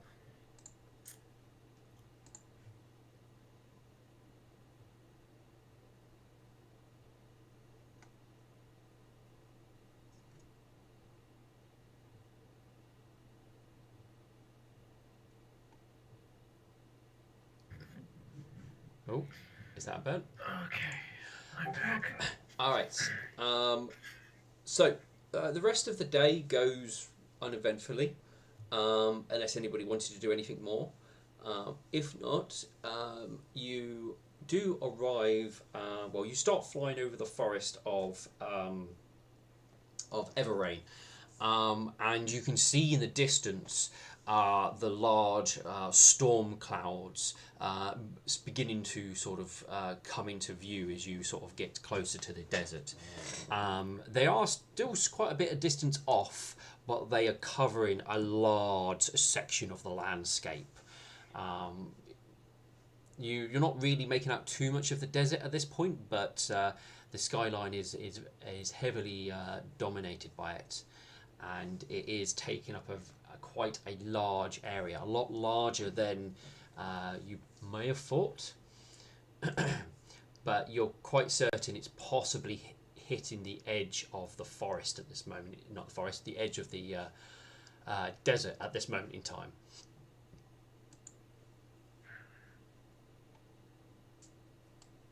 is as you could best guess with it. But Swift Gadget will bring the ship to a stop just above Everrain, a high enough distance where no one will be able to get to it unless there are a Pegasus, but not too high in the sky where it's sort of you're miles up. If somebody fell out of it, you would hit the trees. It would hurt quite a bit, but you probably wouldn't die when you hit the trees. Though you might die if you bounce through the trees and hit the ground, but you could potentially survive the fall. And the ship is brought in to be parked, and it's the feeling of the air is a little bit tense, as obviously you know that tomorrow you're heading into what's the turn of phrase when you sort of when you're heading into like battle, or at least something which The fray. yeah, Belly of the beast. belly of the beast, that's the one. As you're going to be heading into the belly of the beast tomorrow. Oh boy. Well, this is what you prepared yourselves for. This is where all of our training has taken us. All of the fights. Yep. And we we have three experienced players and one brand new one. So this is gonna go well. Hey, come on. Hey, have a bit of faith in yourself, dude. Hey. I have no faith in myself. By the time I had faith in myself, I failed miserably. So no, I don't have any faith. Hey, don't believe in you. Believe in the Bird Requiem that believes in you. And I believe in you a lot. Believe in the Force. I mean, that too. When she burn Requiem, I can tell you right now, you will be disappointed.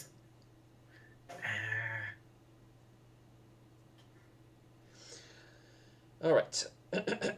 So, the evening time comes, and Katerina will come and ask Milkvissel if he wishes to watch. Yes, watch. Right. Sorry, for whatever reason that just seemed really weird to me. Would you like to watch? I mean, that's pretty much how he phrases it. Probably a little bit more innocent sounding, but Observe, record, take notes. alright. So I'm still just imagining Milk just furiously masturbating in the corner while he watches. dear, Oh God. you terrible person, you. You know what? You have corrupted me, Dustin. All right. Oh wait, I've already been corrupted. So to make this sound even worse, Katerina will head into the barracks and will sit on his bunk. I assume you would accompany him and probably sit on the opposite one so you can watch what he does. And he will take out from his bag a rather ordinary looking stone. Nothing looks any special to it. There's no markings. It's just an ordinary, very grey looking stone. He spends a few moments sort of focusing on it, at which point you do notice a rune or a magical, what's it called? Arcane mark on it will glow for a short period of time as he focuses obviously on the stone. There's a few moments of silence as the stone glows, and the the stone will fade after a few moments, looking once again like an ordinary stone. Katerina will look up to you and will say, "I have warned me mother of a danger that is coming." Did you warn her to keep it secret? Yes. She has also told me that she has seen much gathering of creatures of all different types of creatures are gathering, and similar to what they did a number of weeks ago.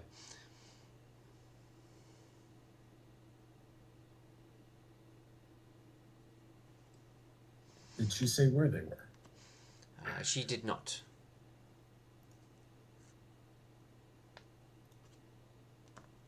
Though it is difficult to give points of marking within the desert.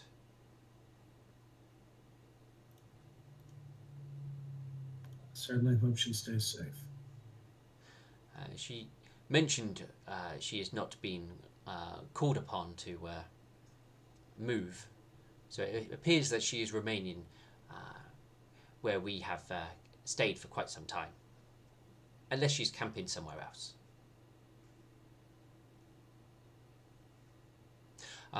With that, the stone actually begins to glow again within his hoof, and his attention then goes back to the stone, where he will look at it for, a short period of time before the stone then fades once again.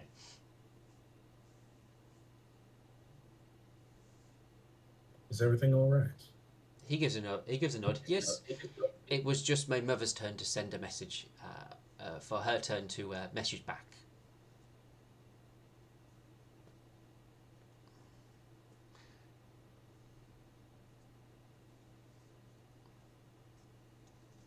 Well, what did she send this time? She told me to stay safe and to not come too close, given the amount of creatures that are moving around. Though it is possible we are getting very close. As I can see outside, we see the purple clouds.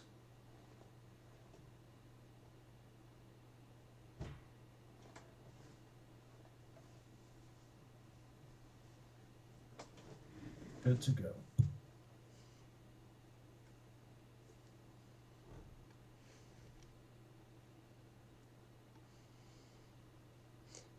And he goes, "Well, my messages to my mother are done now. No more until tomorrow."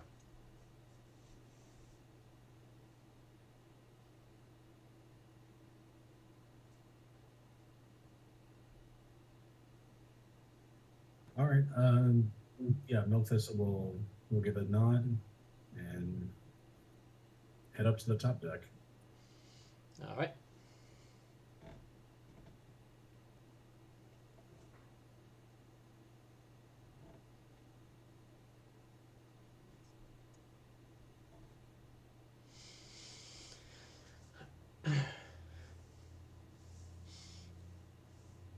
All right. So with that, is there anything anybody wants to do for the evening, or any other? I'm guessing it's a no to leave the ship. Well, if you request it, you are told no. Okay. I mean, you could jump off, I suppose. Yeah, I mean, jumping off's a good option if you have wings. Like it's like Super Mario. Yahoo! Go! Go! Go! Go! I'm okay. Mamma Please. mia! And that's when the screen goes black with red letters "wasted" appearing on the screen.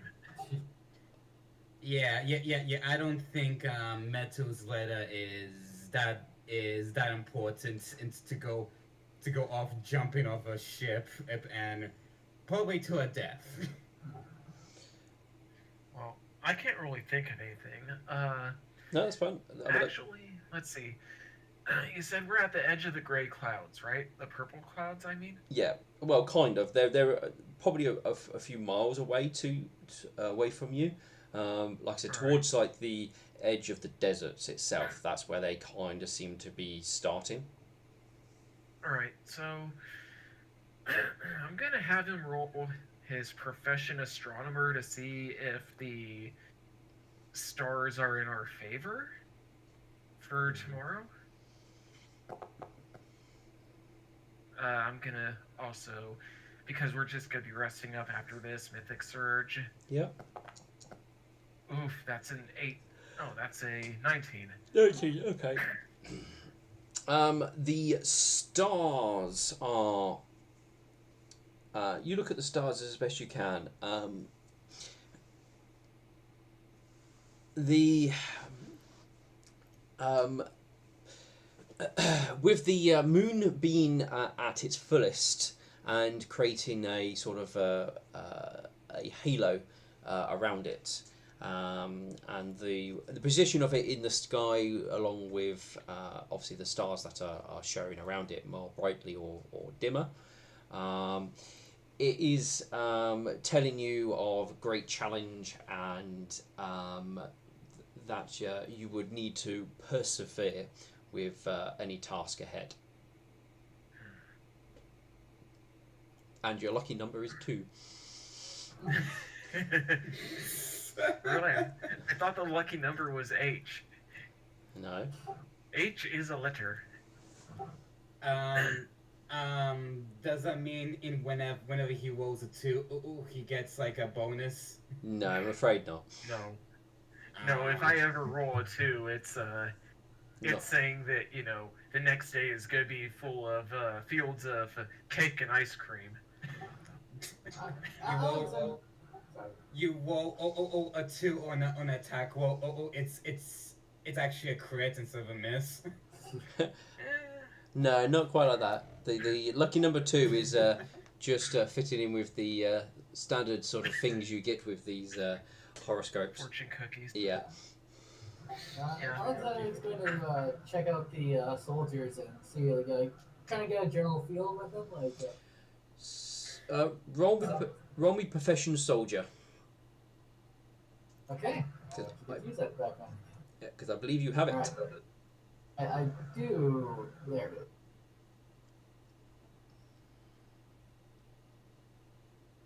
is. Blind? No, you don't have to roll it blind. Ooh, nice. So you get the sense from them these are actually quite well trained and disciplined soldiers. They were probably very much picked for their tasks. The other thing you can kind of tell is, even though you probably class them as sort of well drilled and stuff like that, they've probably not seen, proper combat for some time, if at all. It's mostly probably been training, drilling, and that sort of thing. Mostly because obviously it's very rare there's not been any like large scale big battles where like full armies have been attacking each other at any time recently. So that aspect means that they're not battle hardened, but they are well trained and well disciplined. Yeah. So Alexander will head up and say, "Take heart. I will do everything in my power to protect you in this upcoming battle."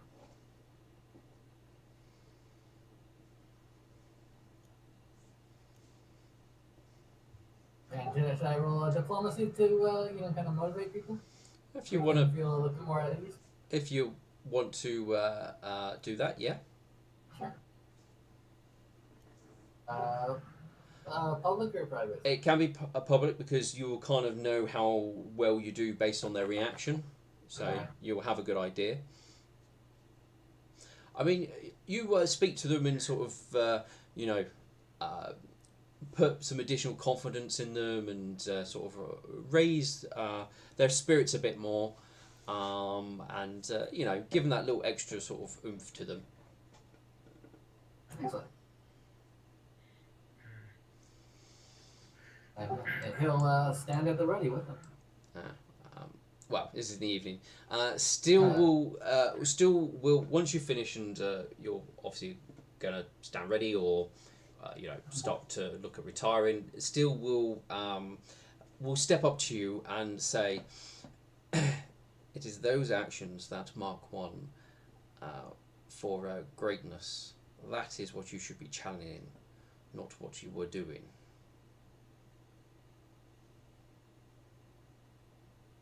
Keep walking that path.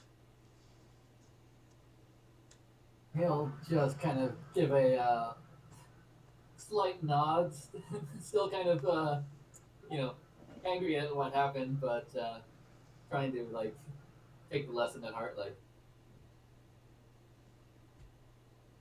very well.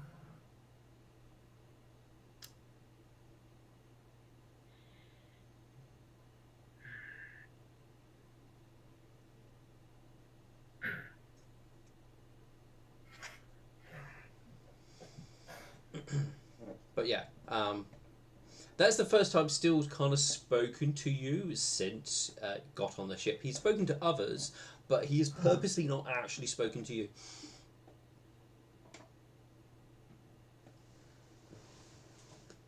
Yeah.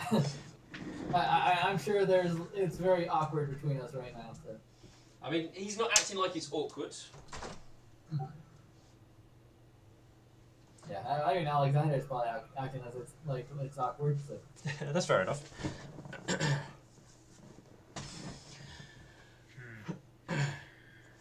But yes, you guys will obviously go below deck. I believe Wishful Pen. I'm pretty sure she has access to the spell. I'm sure it's a level 4 spell because she would use the same one. McFistle does, unless I'm wrong. What's the one that makes food, McFistle? Oh yeah, Bountiful Banquet. Yeah, Hero's Feast. Oh, is it Hero's Feast?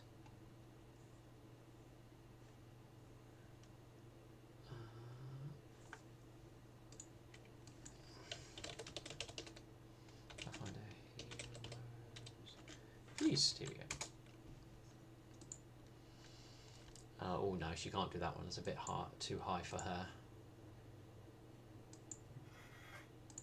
Unless she can do 6. No, she can do 4. Unless, yes, you can only do 4. Alright, yeah, so she will be looking at casting, was it Bountiful Banquet? I believe is the lesser one. Yeah, Bountiful. Oh no, it's yeah, feast of 2 creatures plus her feast for 2 creatures / level. So that will be feast for 2 creatures / level. So per level, so she's level. Oh, what level is she? She's slightly lower than the rest of you. So she can do 2 per level, which is summary. She's level 9. Okay, yeah. So she can do enough for everybody on the ship, which I think is basically does similar stuff to the Hero's Feast, except for it doesn't give any actual bonuses or anything like that. It just kind of feeds people. So she will prepare that for everybody this evening. So everybody has a nice, good, hearty meal in them. She does purposely cast it in a way to ensure that no alcohol is summoned, as given the heightened of not bringing alcohol on board and everything like that, she does ensure that she doesn't summon any of that. We get box juices. You get water. You might even get some juices as well, like orange juice or pineapple juice or something like that. Oh yeah, I forgot that was a juice. Which obviously allows everybody to somewhat come together and sit. Given the smallest space, most people will probably be sitting in the big main deck where the cannons are, to maximise the floor space for everybody to take part and talk and share tales or tell stories, sing some songs, you know, some uplifting stuff before people look at obviously retiring for the evening or going out on night patrol, depending on what roles they are doing at any given moment. So, before we all head to bed, Berg is gonna look to everyone. He's gonna say, "Well, I went up and did my astronomy stuff, and the stars predicted that we will have a real challenge ahead of us tomorrow, but we must persevere. We can make it through this." I like to note Metal isn't there, so it's the same. Of course, Metal's not there. Oh, would you stay away from the big meal setup and stuff? She would just be eating in one of her rations on the top of the ship. Okay. Okay.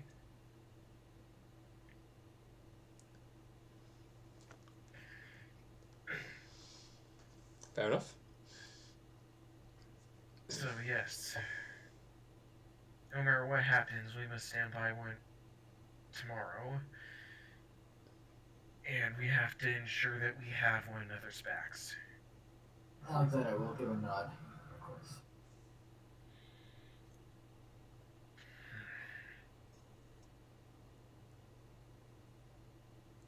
If we can just persevere and work together to get through this, we should be able to come out of this on top and victorious.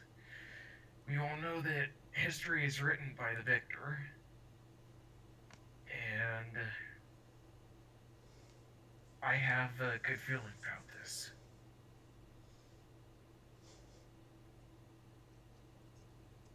Yeah, he'll smile. Of course, we've got this.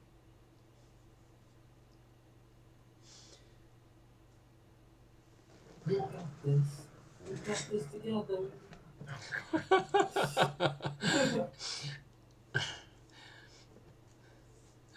Oh dear. I mean, everybody will, raise a glass to that and give a bit of a cheer and obviously help keep spirits high and people motivated and what have you, despite the potential comings of tomorrow. The meal and stuff goes on nicely without too much in regards to anything major going on. The one thing that will happen is Wishful Pen will step away for a period of time, taking a plate of food with her, and she will come and find Metal Banana, given that there's only so many places you can hide on the ship. And Question? Yeah. Am I alone on the top? Like, literally no one there?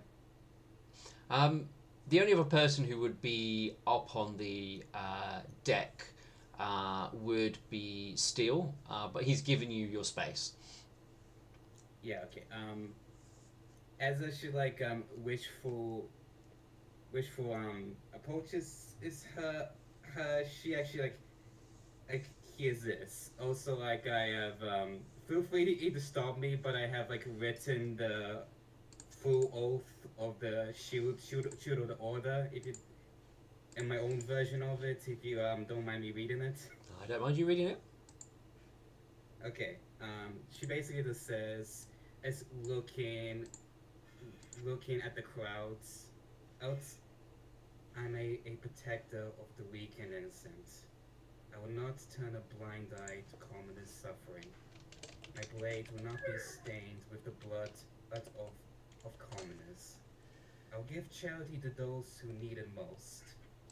If I do choose to follow a deity, their influence will not affect my oath that I'm taking. Because gods choose to watch their worshippers die instead of protecting them. We do the work they refuse to do.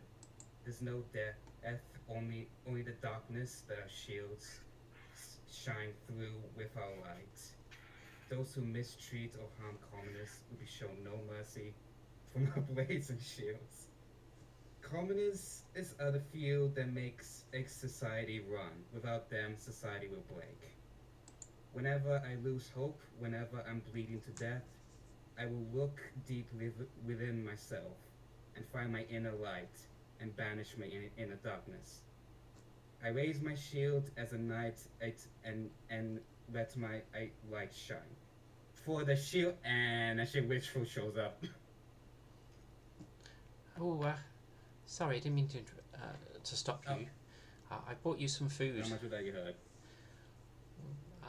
I mean, I've heard of similar oaths to what you spoke. Maybe not exactly that, but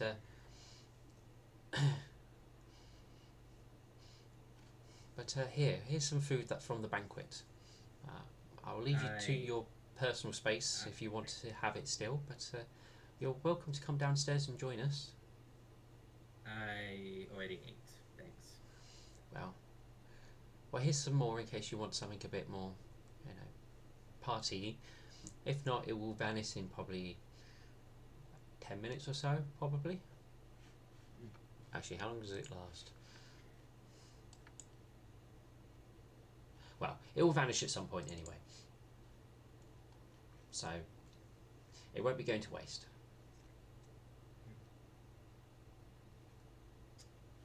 As she turns around to leave, if Metal would say, "Wishful, Yes? has the thought of failure ever crossed your mind about this?" I mean, I try not to think about, the bad side of things.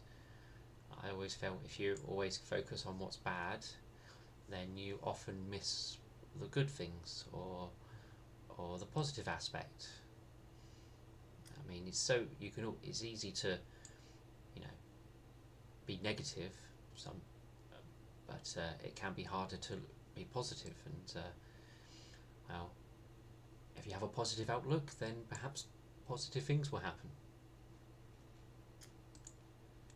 What if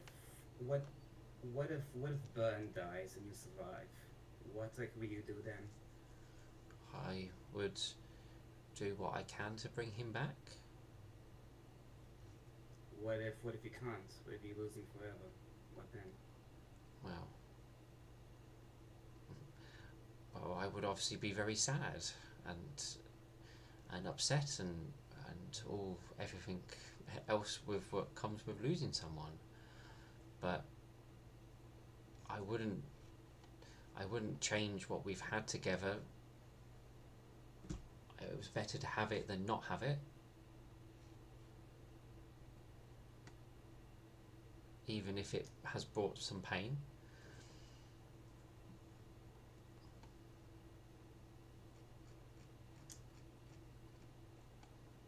You should.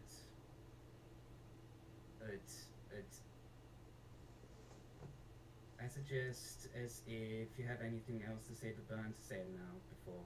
Well, we don't survive this. I think we've probably said and done everything as much as we can, but I'll be sure to tell him I love him plenty before we go into battle.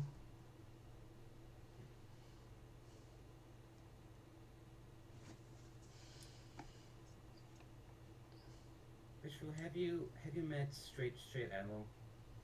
Yeah, that's obviously Burnt's brother. I've spoken to him and what have you, but there seems to be some sort of sibling rivalry or maybe rivalry is the wrong word, at least some sort of sibling conflict going on. I mean, I've not really experienced that because I was the only one in my family, but there's obviously some confliction there, but hopefully they can work it out. I have a feeling I would not survive this.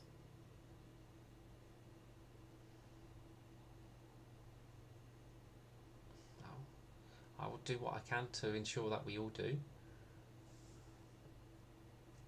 If I don't, tell straight out I'm sorry.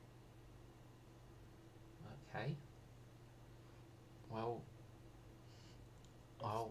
I'll make sure that you're. Oh, sorry.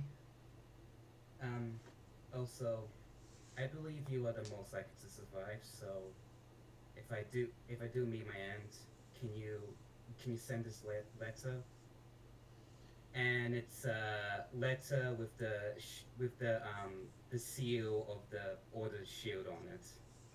Is there any sort of like address on it, or is it just that? It has an address. Yeah. Yeah. Okay. She would take the letter and goes, well, I'll hold on to this for now, but when we're out of the clear of this, I will give it back so you can go and deliver it yourself. Thanks, but me surviving this is just a fantasy.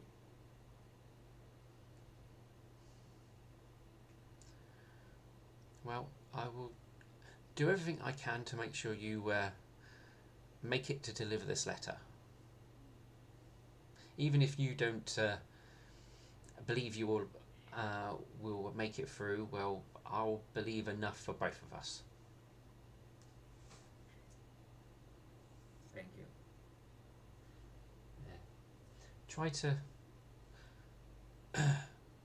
Try not to dwell on the things that are putting you down. Try to eject some positivity into yourself. I think it will help if possible. Well, I found out being negative is the reason I'm still alive.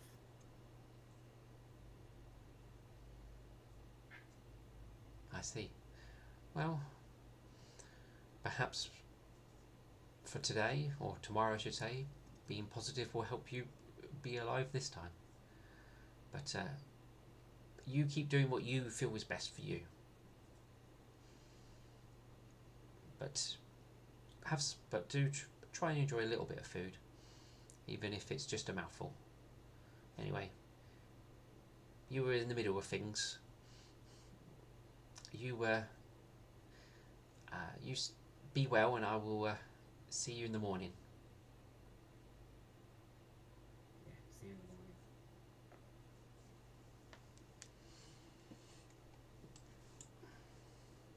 the morning. She will head off and leave you be. Yeah. She'll just be up there, looking at her badge, and looking at the crowds, and just quietly repeating that oath over and over again until she feels like she's satisfied.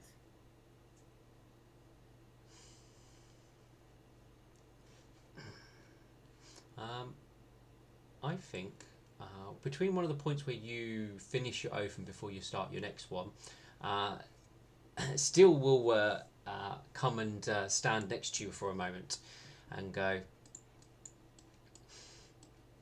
Sometimes others don't understand the difficulty of duty and the sacrifices we make to ensure others stay safe. We ensure that we don't make ties or bonds with others to ensure that we do not get distracted from our duty, and we keep doing what needs to be done.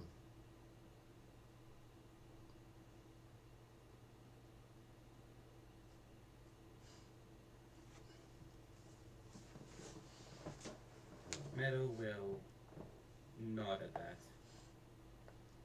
At least someone here understands that. Not everyone will, but I have walked your path and given up any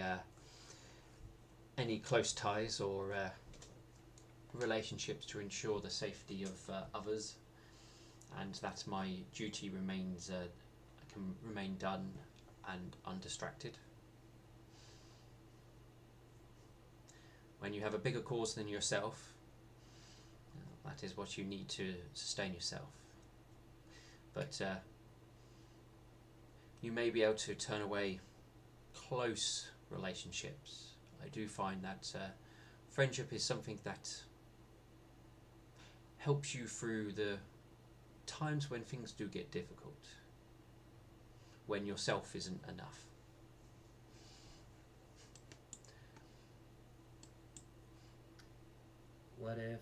What if you're the reason your best friends got killed?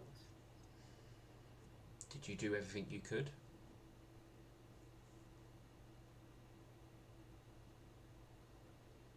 Pardon, was that? He asked you, did you do everything you could? Of course I did. It wasn't enough. Have you made attempts to improve yourself from that moment? Always. And that's all you can keep doing.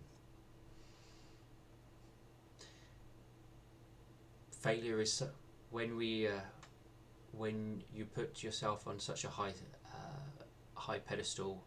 Failure is always something that can happen, and it always comes when you least expect it. You're not. I'm sorry, but why do we fall, Master Wayne?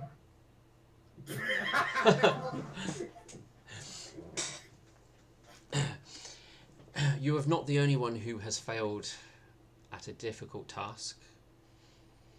I have lost somebody that I was in charge of ensuring their protection,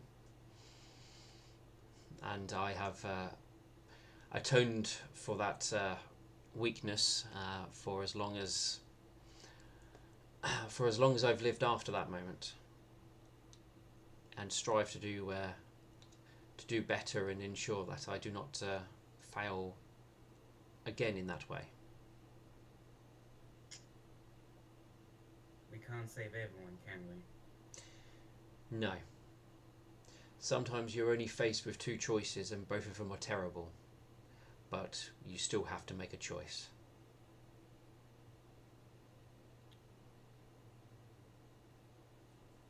Well, I'm willing to die to make sure we succeed.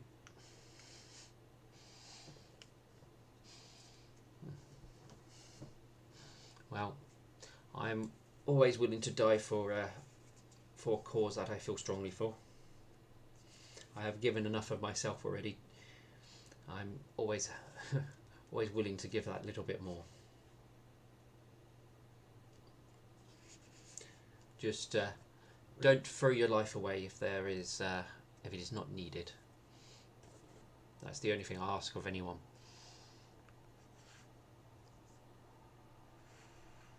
If it's not needed, I won't do it. That's good. Last thing we need is somebody who's on a mission to prove themselves and get themselves killed trying. In my experience, proving yourself of just no matter how much you prove yourself, most don't lose.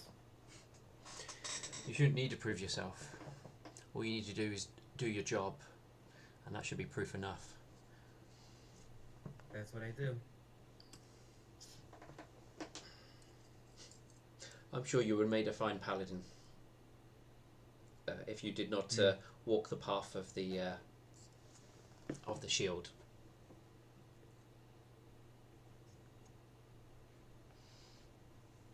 And Steel actually will recite the oath as well, quietly, and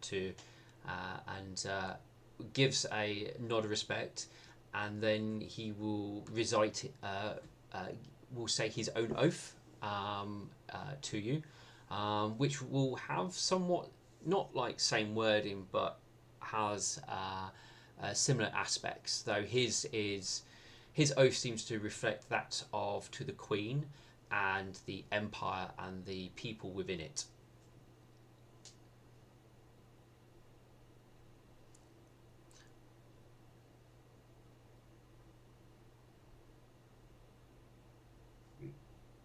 Meadow just nods in like respect for that.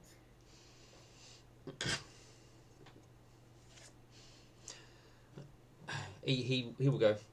I've had the honour of working with a number of the Order of the Shield in my time of duty. I know they are good ponies and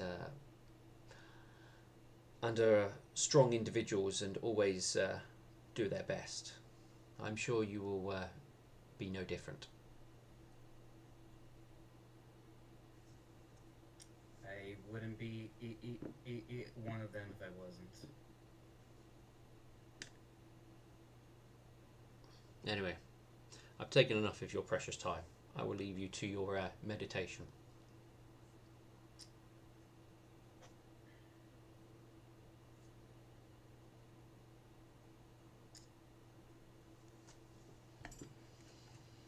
And he will go to the other end of the ship and continue to look out at the storm. As he just walks away, Meadow says, "Take care." And that's it.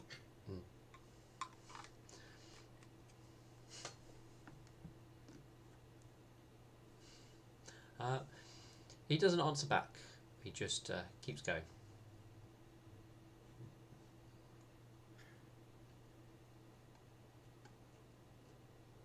As soon as it turns like midnight, she'll just head off. No, that's fine. Head off to bed. Yeah. All right. Out of character? Wow, that was heavy. Yeah. Wow. Actual character growth. I know. Hey, like, this is a round of applause, I think. Hooray for character, deep character moments. Milk Thistle, I believe you wanting to do something this evening. Yes. Milk Thistle will quietly contemplate. He won't partake in the dinner, instead kind of standing off watching the horizon. When he notices Steel approach, he'll give a polite nod, but then he'll go and find Katarina. Katarina will be down. He'll be in the party, but he's more standing off to a side observing everybody and what they're doing more than getting involved. Has Katarina gotten any food on his plate? He has got stuff. He's obviously picked up a plate and put food on there, but it doesn't look like he's eaten any of it. Didn't think so. GM, given general knowledge of the undead, is it possible for voluntary sleep aids to affect undead?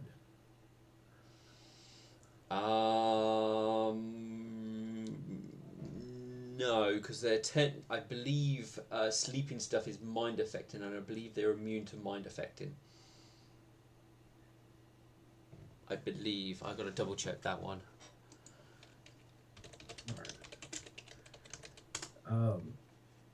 not really sure how to role play this, but I would want Milk Thistle to take some time, speak with Katarina, uh, and go over his religious beliefs. You know, discussing the nightmare and finding out what Katarina believes. So Katerina will actually speak of a deity that you might not have heard of before. I'm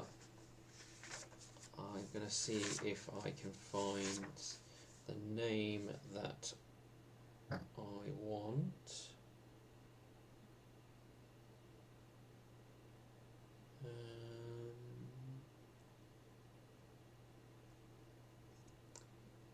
Dee-dee-dee-dee-dee.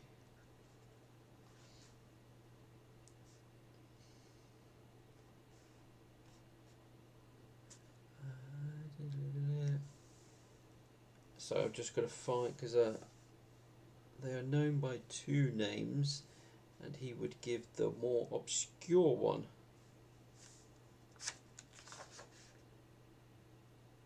She's not in that book apparently. Hopefully it's in this one because. Okay,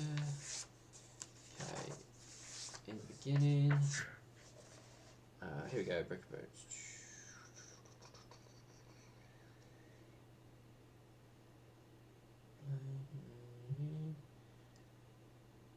Yes, this.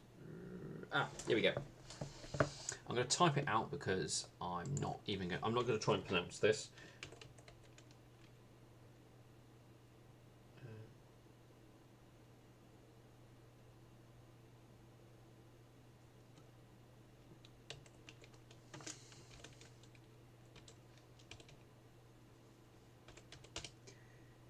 Is that the person? That's the.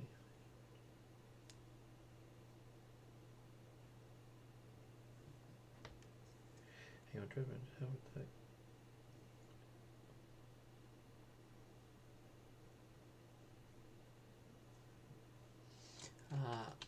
He will use that name.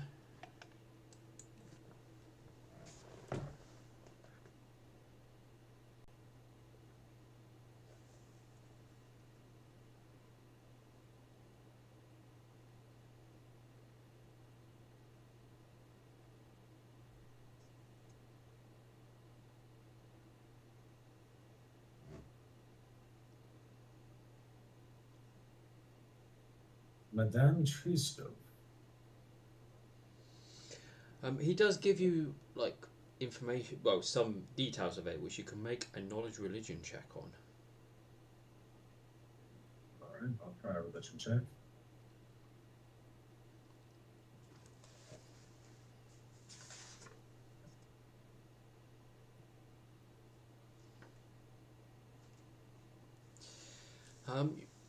You're not able to put the connections together. You do get the sense that you think you know who he might be referring to, but you're not certain.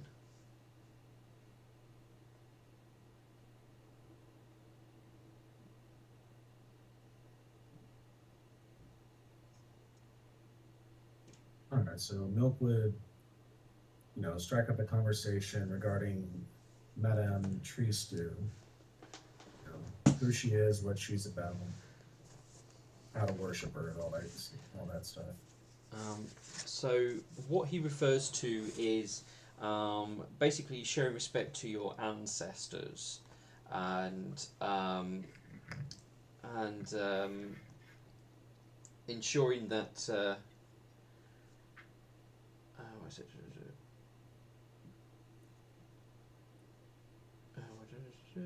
Yeah, so it's more about like respecting ancestors and those who have passed on.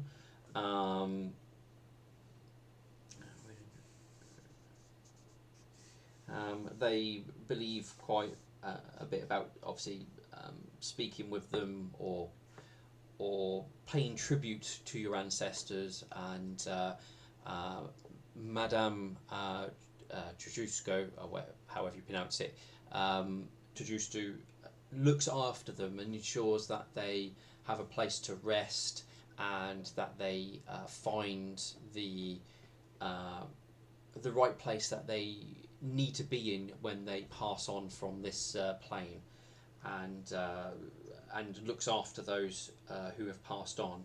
So they kind of see her as a guardian of the dead, and looks after them once they have gone. And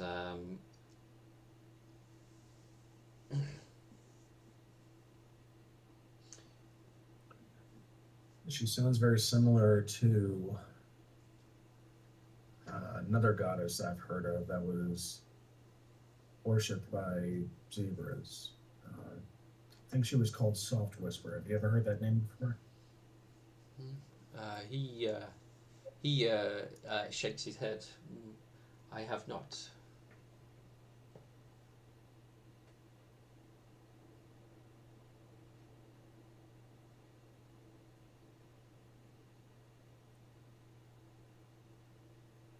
And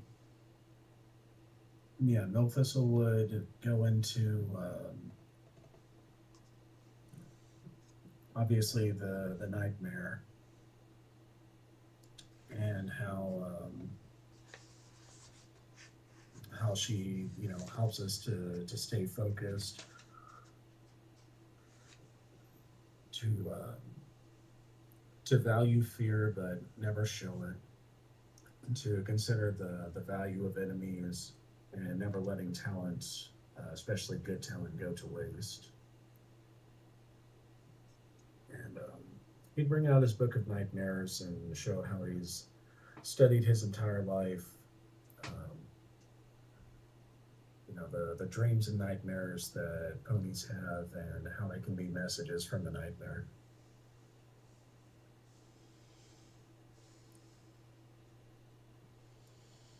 He will comment about he can't remember the last time he had dreams or nightmares.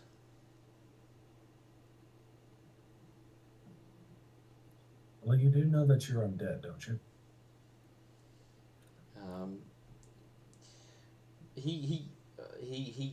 He gives you a look of like not really understanding. He goes, I'm not dead. You are undead. Does that mean you're undead? No. I'm still very much alive. In your particular case, you are overloaded with necromantic energy. You were alive at one point, but not anymore. He sort of he looks down upon himself a little confused and goes, I do not feel undead, I feel alive like you're alive. Yes, if you recall the amulets that your mother gave you to protect you, they help to disguise you to make you appear alive and feel alive.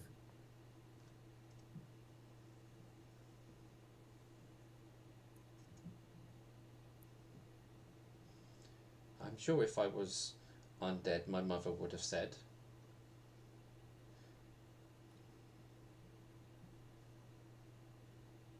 It would appear that your mother keeps secrets from you. Perhaps she believes she's protecting you somehow.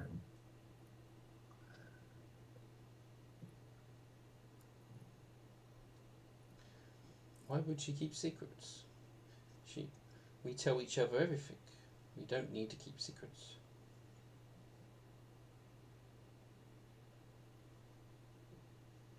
Well, allow me to demonstrate to you so that there can be no confusion.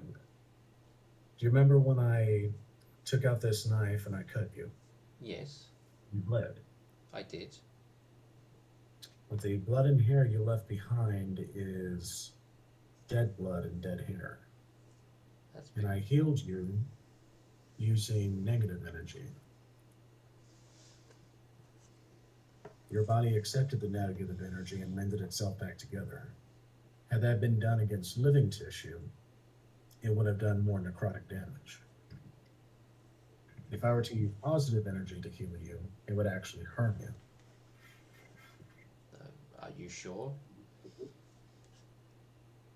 If you require a demonstration, I can give you a small sampling of power. Yes. Show me. All right, so let me look at my level 1 spells here.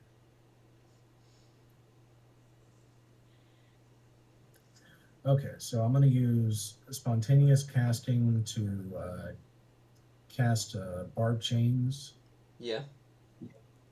for negative energy, Okay. Yeah.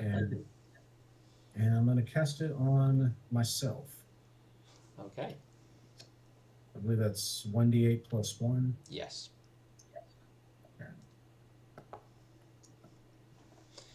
So yeah, I take 6 points of negative energy damage, and I'll do it just above my hoof, like on the flesh and everything. Yeah. So that brings my health down to 92. So you see, by generating this negative energy, it rots away the flesh. And you can see the damage that was done to me. He gives a nod. And now, watch this. He takes out a wand and explains, this is a wand of... I forgot the name of it. It's been so long since I've used it. Infernal healing? Infernal healing. This is a wand of infernal healing. It uses positive energy to heal over time. And so he'll use the wand to do a single casting upon himself, and it'll heal back 10 wounds. Yep. Brings him back to health. Now, if I may demonstrate just one more time, if I may injure you with the knife, I'll show you what happens to your blood once I pull it away from your amulet, and then I will use the negative energy on you again. He gives a nod. All right. So he takes the knife and wipes it clean, makes sure that it's not contaminated, and cuts into just above his hoof one more time. Yeah. Produces fresh red blood, correct? Yeah, it does, and then obviously same thing, you put it away. But as you do that, he goes, yes, but doesn't that happen to everyone once it's pulled away? Your blood dies. Not this quickly. Not to this extreme. It would take weeks to show this level of decay, whereas yours, it's done instantly.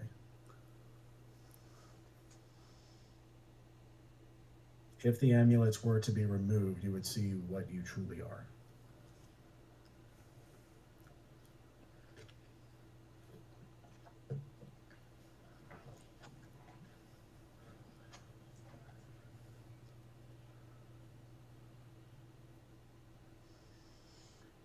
And if you use the wand on me? Then you would be hurt, as it would do damage to you over time. Not enough to kill you. But it healed you, correct? Yes. Use the wand on me. If that is what you wish. And he does casting from the wand onto Katarina. Right. And it will do exactly what you expect it to do. It will start to hurt him. And it will... obviously, just like how negative energy hurt you, it kind of is doing the same sort of effect to him. And he does let out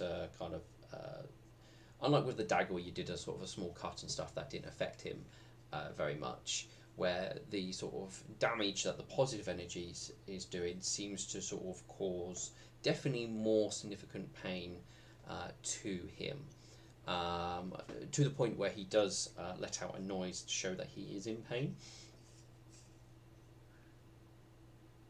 Stay focused. The pain will subside momentarily. Don't let it overcome you. He enjoys that for a minute, and that does seem to leave him quite shaken. And when it sort of passes, he kind of sort of says, I need to go and think now, and he will kind of walk off away from everybody. As he gets up to leave, Milk Thistle will stand up with him and says, "If you need wisdom or guidance, I'm here for you. My wisdom doesn't come from my own lived experience. It also comes from the nightmare who guides me and leads me. I am here for you if you should need it."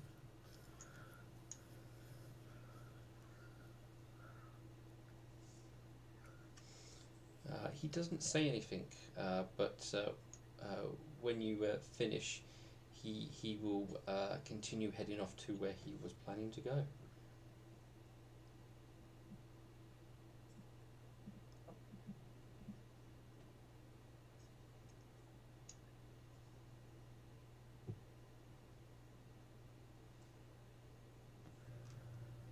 Veritas vos liberabit.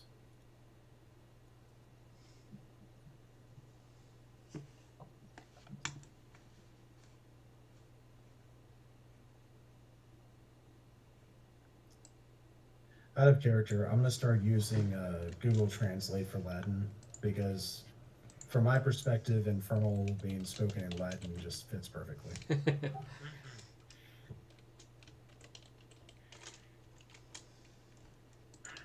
I mean, I do love how Latin sounds, to be honest. Yeah.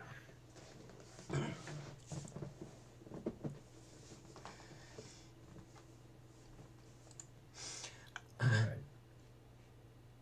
Any other small little bits for people? Well, anything else somebody wants to do? Not offhand. Milk Thistle, are you wanting to do your evening tea stuff?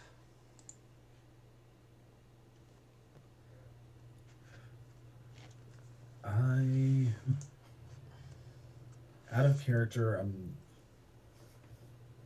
I'm not sure if it's quite time for that. Well, this is where the moon should be. Yeah. The nightmare's instructions were very clear. I was to gain the trust and figure out how to use Katarina. I would not know if I failed, but I will know when I succeed. I don't believe it's been revealed that I've succeeded yet. Mm-hmm. So I don't want to go present myself to the nightmare just yet. Or rather, I don't want everyone else to be presented to the nightmare before I succeed. So I will do the ceremony privately. Okay. That means I'll have to wait another 2 weeks, but we might make good progress by then. No, that is fine. So you do the ceremony privately. So you drink the tea and stuff. Are you doing it? So are you drinking the tea? So you will have a nightmare, or are you just drinking like a more ritualistic tea to symbolise the ceremony? I'm not sure. Because to return to the nightmare without having succeeded at what you commanded me to do seems really premature. Yeah, But at the same time, I don't want to look like I'm avoiding her either. No, that's fine. I mean, you can drink a realistic,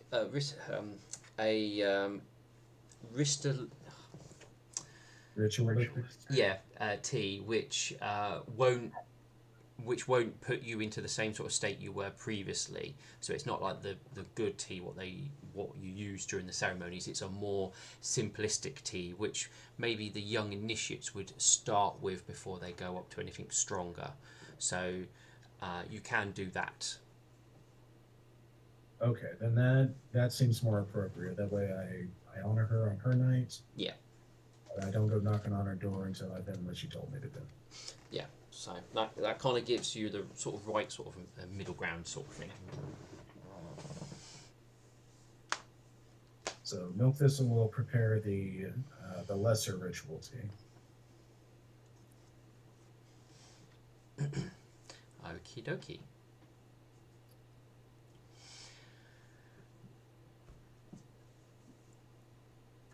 So you will have your evening of that. Will you be taking some slumber at this time, or will you not choose to sleep? Milk Thistle will sleep. Okay. You don't have any major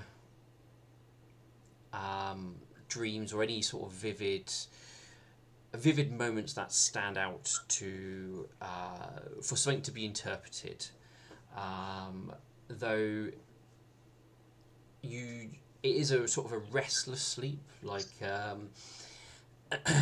like something is not in a sense not chasing you, but nipping at your hind hooves, keeping you moving, keeping you going forward, always on the edge of getting you, but not actually getting you. Like it's almost like a motivation more than a chase. But you know, the moment if you stopped, it would have you, and then the motivation would be gone. Type of thing. Keep moving. Yeah.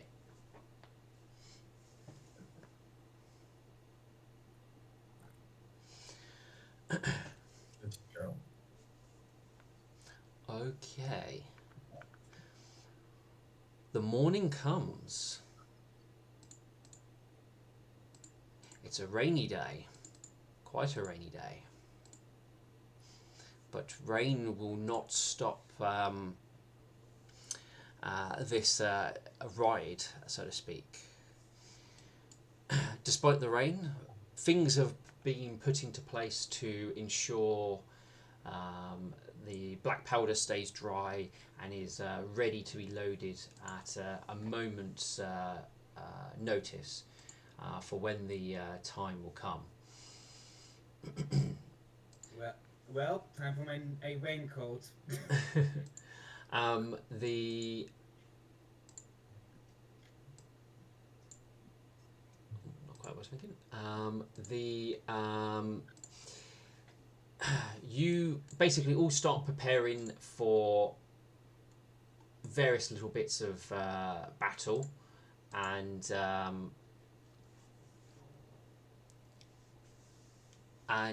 put together any last minute preparations. Milk Thistle still will approach you when things are being prepared, and he will say to you, and he will say to you quietly, and goes, "Milk Thistle, should things start looking like they're not going well, or at least not going well for myself, do not remain within 30 feet of me, as things will not go pleasant for you if you do and I fall." Will there be a burst of necromantic energy that'll drain the life of everyone? No.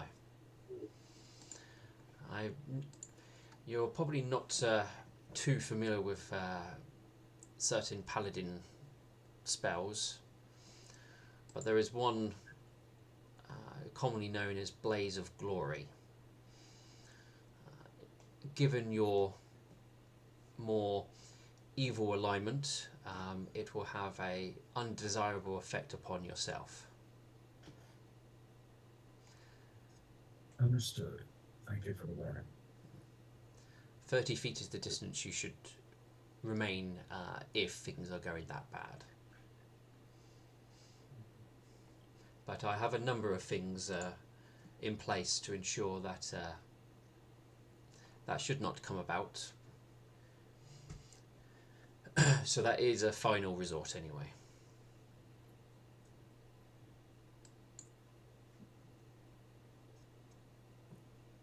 Well, take heart and have courage, Steel Prism.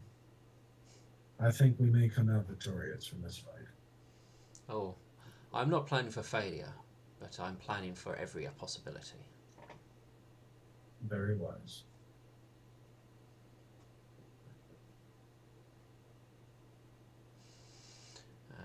He will give a nod and leave you to whatever preparations you still need to do, as he will go and prepare his weaponry and will go and pray to the Sun Queen.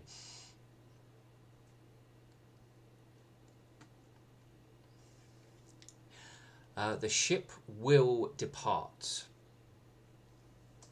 speeding through the rain and setting off towards the desert. When the ground below you starts looking less lush and green, and you are getting closer to the purple clouds, to the point where they're starting to dominate the skies in front of you, the rain starts to lessen off.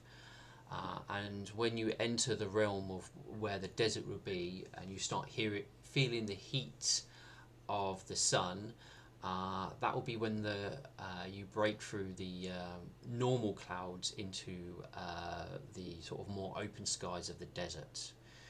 But once again, the purple lightning storm still dominates the sky in front of you, and you're basically flying like alongside of it, deeper into the desert.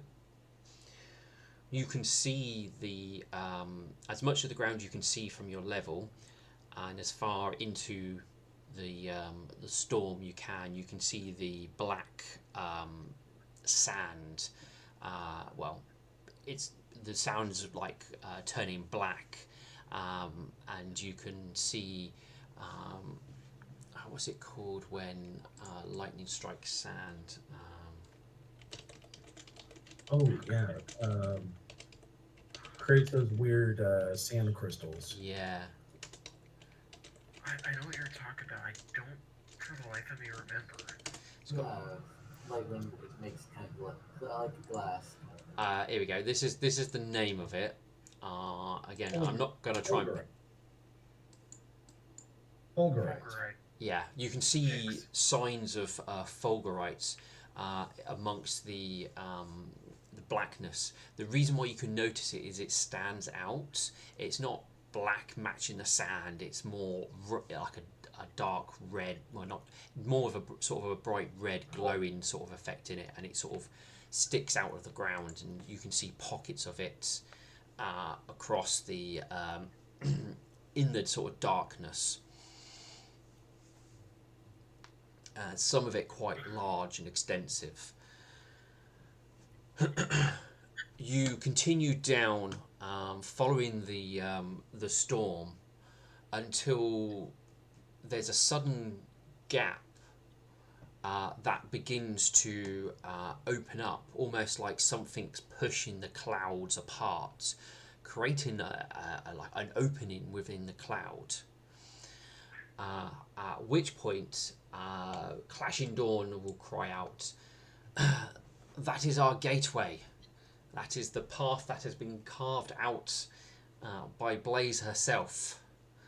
It is now time to stab at the heart of our enemy. Bring the ship about and follow our opening forward." As he points his battle axe towards the opening within the storm ahead.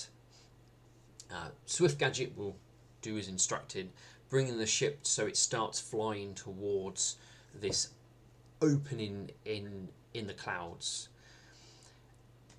As the ship starts to travel down through the clouds, the clouds will begin to part, opening up in front of you, like somebody's literally moving them aside as you go. And the pathway is remaining open behind you. It's not closing up, it's remaining parted. The storm is still raging either side of you with the purple clouds and the red lightning that strikes and you can hear the sound of thunder both sides of you, left and right, as you continue down this corridor being opened. It seems to go on almost forever, just this constant storm either side of you. When you start to wonder if just how deep or how far this path will take you, it seems to suddenly break open and open up into a large open area where it's just void of clouds. As your ship sort of flies out towards the centre of this this opening in the storm around you, and it's a massive area. Those of you who are good at guessing sort of distance and what have you, you have a feeling that this eye of the storm, in a sense, has probably a radius of about a mile where it's just calm and openness all around you, while the storm obviously still rages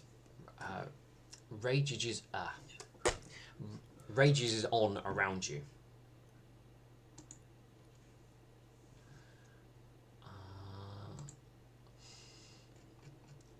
This is where I want to probably start doing this.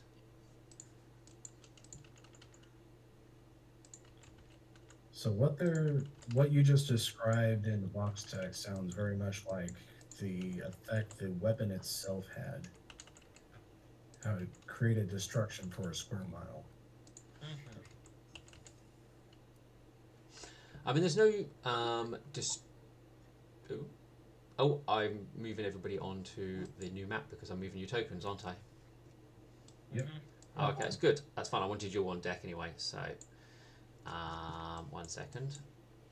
There is probably yeah, don't worry about that. You guys weren't meant to be on this layer just yet. Did you just zoom in and look very close to your characters? There we go. That fixes that. Who does he think we are? Alright, so you. Oh, did I not move somebody? Who's T? Oh, it's because you are already on this layer, so it hasn't moved you automatically. So meh. And I'm just going to go and fetch our. Cool. Hang on, metal. I'm just going to move you to the. Why wasn't it moved under the ship? That's because you. I needed to move you to the above ship layer. All right. So this is a new map setup because it will move you to a different area when if you move layers. You can position yourself anywhere on the deck where you would feel you would be.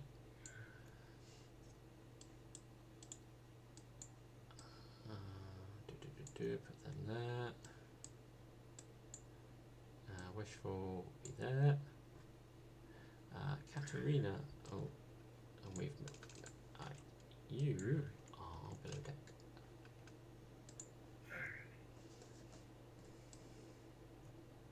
Okay, guys, we know what we gotta do. We gotta bully the no, not the teenager. We gotta bully the nerdy kid, and we gotta kick sand in his face multiple times. I'm pretty sure he's beyond just a typical nerdy foe. I All should have specified out of character. Oh, that was out of character. Okay, sorry. Yeah. So Yeah, that was mostly out of character. My bad. Okay, never mind. Never mind then. Because technically Metu is also a nerd. Well, a nerd that plays sports, but still. I mean, to be fair, all of the characters are nerds. all right. So the next little bit. So that's sorry. No, it's fine. So the next little bit is going to be a little bit more cinematic in regards to what's going to go on. So But there will be opportunities during this where you guys can react to things. Think of like quick time events. So Oh no. yeah, so there will be moments Oh, where shit. you guys can do something, and when I say quick time events, it will be a quick time event because it won't stop while you make a decision. If you don't make a decision, things will still happen, and it's going to move fairly swiftly. So this is your warning to So it, be ready. okay. Right, you know what? Question: would a quick time event like be similar to how long is actually one round? So like 3 seconds. Um, it possibly, yeah, we'll probably be looking around about that time in real time. So you've got about 6 seconds to do something in. So the Okay. sort of things you might want to get ready are have your attacks prepared or spells ready to activate or do or something like that. There won't be, you won't need to do any knowledge checks or anything like that, which will slow the cinematicness. If there is knowledge checks or things you want to do after the cinematic moment, you may do so, and I will give that information after we get to a moment where things aren't as fast paced. Alright, so like, for example, if Burned wanted to say assist Swift Gadget at the helm, would he be able to do that? You just need to move to the thing and hit the knowledge engineering check. Don't say, "Oh, can I do this?" You do it, and I will, Alright. and I will just throw in whatever you do into the narrative. So I'm not gonna, I'm not gonna stop and ask for people to do things. If you don't do it, it won't happen. There will be points where you might be instructed to do something by an NPC, which you can obviously choose to do or not do depending on what you feel like they're saying, if it sounds sensible and stuff. So I do have one question. Yep. What if we like all like say it at like the same time? I'm buff for like different stuff, and no one knows who anyone said just said. like I said, you can put it text in chat. If it's a skill check you want to do or an attack, just throw it in, and generally the narrative hopefully will keep itself going. But we'll see what happens. There are particular beats and stuff that I will hit, and I've practiced this a little bit, but I haven't done it recently, so we'll see what happens. Ooh, oh boy, quick time events. Yeah. My favorite. But There's a reason I stopped playing Resident Evil 6 and 5. But no, I feel like at least this setup will keep things moving, because we could stay in this before bit for quite a bit if I don't do it this way. I feel so. And what will happen given the time, once the quick time event is, and you get an idea what's going on, that will probably be where we stop. Oh, by the way, Evie, I want you to know I have outflank, so What? I have outflank. That feat you have. Oh yeah, but do you have like improved outflank? I don't have that one. So. Okay. If there will be sort of a good moment where you can do a spell and just hit the roll of the spell attack when you want it to go off, and will you cue us on when we can interact with the narrative, or do we just say while you're in the middle of speaking? if it seems like I'm in a flow, you can put it into the chat, the text, and I will pick it up. You can roll your spells, because what will happen is, as the seconds count down on the actual timer, that will count down on the how long the spell should last for. What I would say is, if you activate a buffing spell, put the buff on yourself as quickly as you can. That will be the how long the spell is going on for type situation. If that makes sense. That makes sense. All right, so let's hope this works.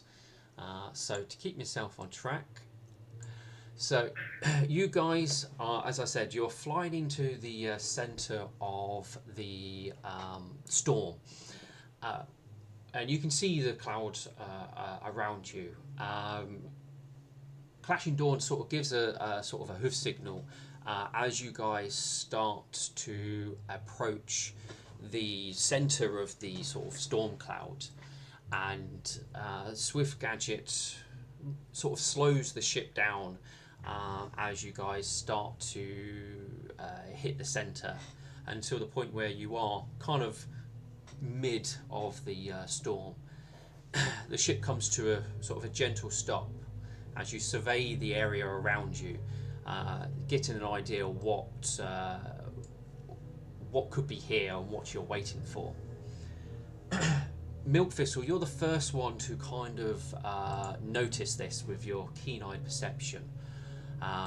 As you look and see the pathway that you use to enter this area begin to collapse in on itself, cutting off your exit route, so to speak, as the clouds fully encircle you once again. The next thing you would spot, again, Milkthistle, with your keen eyesight, is you're starting to notice the purple clouds get darker in patches, and it seems to be getting darker in sort of all around you. That's when the moment you notice it's not the clouds getting darker, there's figures gathering around the edge, all sorts of different types of strange, twisted, demonic creatures. Milkthistle would yell this out to everyone. Our path behind us is blocked off and demons are closing in. I immediately I should immediately cast shield other Understood. The on lightning. on wishful. That's fine. The lightning starts to build and crackle across the sky even stronger as even more creatures gather around you in a circle, until the point the lightning starts to crash across the mass opening where you are, lighting the air across the ship in red, bright light. One lightning bolt strikes the front of the ship. The energy's rippling through the deck and exiting the back of the ship. Swift Gadget gives a cry out, "Don't worry! Most of the ship's lightning resistant. We should be fine."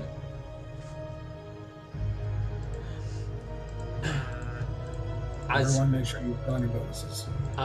The lightning builds even stronger and stronger until eventually one of the lightning bolts comes flying out, striking the masts at the top of the ship, sending a lightning bolt rippling across all of the masts, and they explode into a red fiery flame. At which point she goes, well, except the masts, quick. As she lurches the ship forward and she hits a few control panels, and you feel that the deck's pulling you down towards it, and the ship starts to rotate. It will set everything else on fire. Get ready to remove the masts. As you feel the ship rotating at a 90-degree angle, and until the point you actually see yourself upside down. And she says, "Get rid of them!"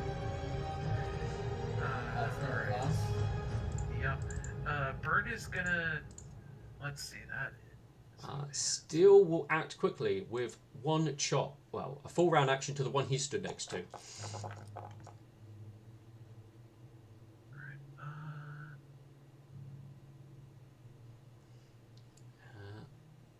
So, Bird is gonna move up. Pause quickly here because also Because attack. so with Steel's instant reaction, he will chop the mast he's actually stood in front of completely in half. As the fire is raging even stronger above you,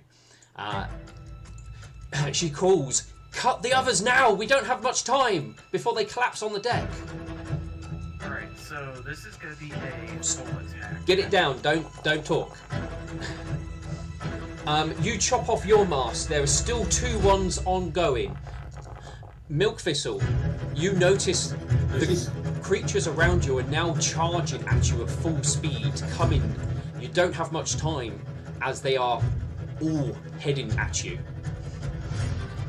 Alright, as they close in, casting Command Greater, 1 creature per level, so They 10 are closest creatures. They are about a mile away, closing distance. So you've got too much distance before you can start casting that. Oh, I thought you said they were right on top of me. No, not quite yet. They're coming in with great speed. Then I will ready that action. The 10 closest ones I will command to go prone, hoping that they fall below. Alright, at this point, Clashing Dawn calls out, "Full speed towards the closest closing units! Prepare the cannons for firing!" As the ship lurches forward towards the mass incoming forces. We'll hit 1 breach full on. Impact in 30 seconds. Prepare the cannons. As you can see the mass of force coming in at high speeds. As the moment you get in range and he shouts fire, the ship basically does a hard turn, pointing the cannons towards them, and the first cannonballs ripple out across your decks.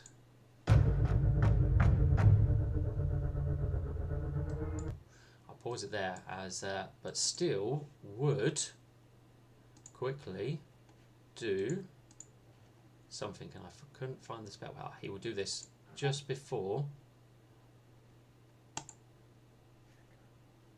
the cannons fire.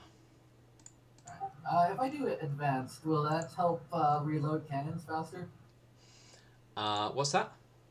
If I do advanced, would that help reload cannons faster? What does advance do? Here, I'll post it too. No, Okay. because that's to do with movement rather than actually reloading cannons.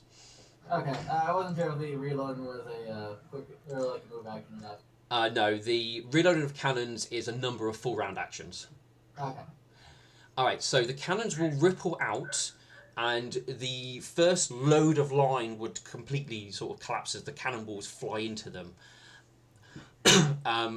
Clashing Dawn will cry out to try and bring the ship around to try and bring the other broadside to bear. But as the ship is attempting to rotate, will be the point where they are closing in and they will be on the map, and that's when range spells should start being in range. Alright, then casting Command Greater, the 10 closest demons, I'm commanding them to go prone so they fall beneath the ship. Alright, so Let's see. I'm going to put everybody on the initiative. So bear with me. So we're going to set up. Now I need to just do. I need to unlink. Yes, I need to unlink the scenes. So all right. So now there is a upper and lower deck. Oh, sorry, I just clicked the wrong button. So I ignore me introducing the enemy to you. So there will be some which are on your level, and there will be some that are going to the lower level. Oh. So you have to worry about. So they will claw their way into the lower levels as well. I will be using one of the guards' NPCs things to represent the whole guard's initiative rather than doing them all individually, because screw that one.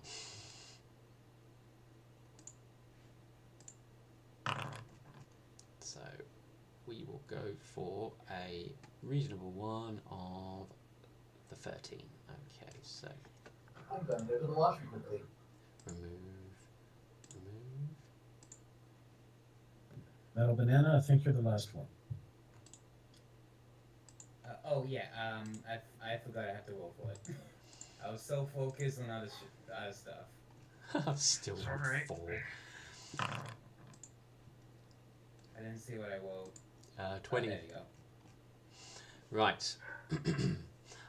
So Like good.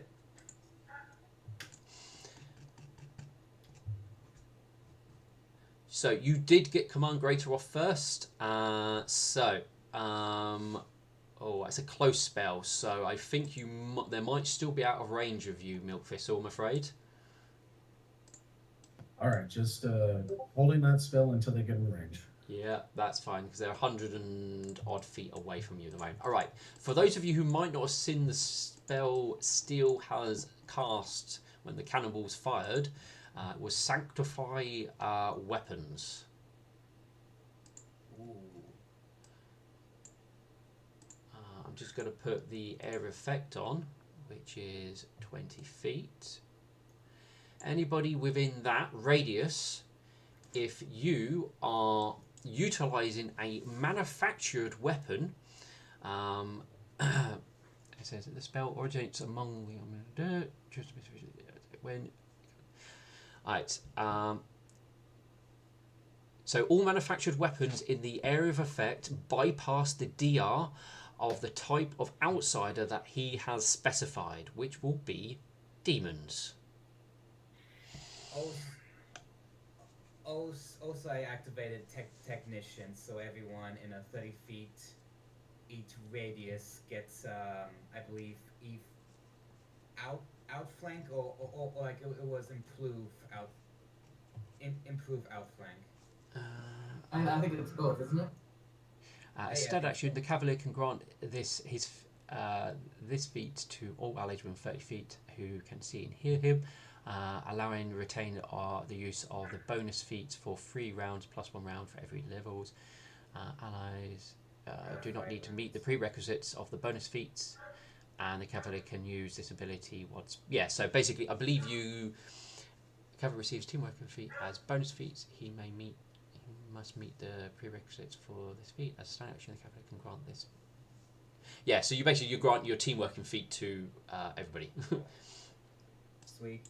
Alright. Enjoy it, guys. Was there any other setup that I missed? All right, so I need to move 5 feet away from Steel. he said only. Ooh, I'm echoing. You only need to do that. Ooh, who am I echoing through? I think I can do that on my turn. I don't think he's gonna risk dying first round. No, yeah, it's an only thing if it looks like he's about to die, then it might happen type of situation, rather than you have to worry about it all the time. Also, I cast Shield Other on Wishful. You did, didn't you? I don't think I have a Shield Other macro. And I believe I lose 50 gold pieces because of that spell.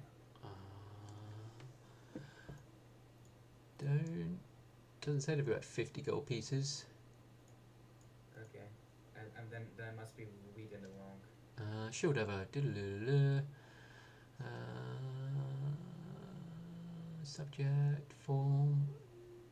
I don't see anything in the description which says 50 gold.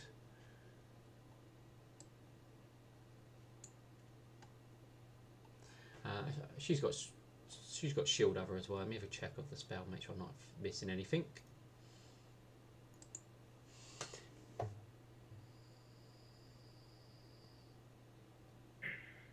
Oh yeah, she might be a glitch. I don't know. Well, I don't see anything on the descriptions what you need. It's okay, a pair of platinum rings worth 50 gold worn by both you and the target. Okay, so you basically need to gift rings to who you want it to be on. So that's what it is. I mean, basically, to be honest, Wishful would have probably given. Actually, that would have been something Wishful would have given everybody. Would have been because she can do the spell as well, so she would have given everybody a platinum ring. Okay, that works. Yeah, Alright. that is the party, not anyone outside of it. All right. So, 5, 10. Well, I guess like 15. Wishful was like surprised, like metal could cast it too. Yeah, 5, 10, 15, 20, 25. Okay.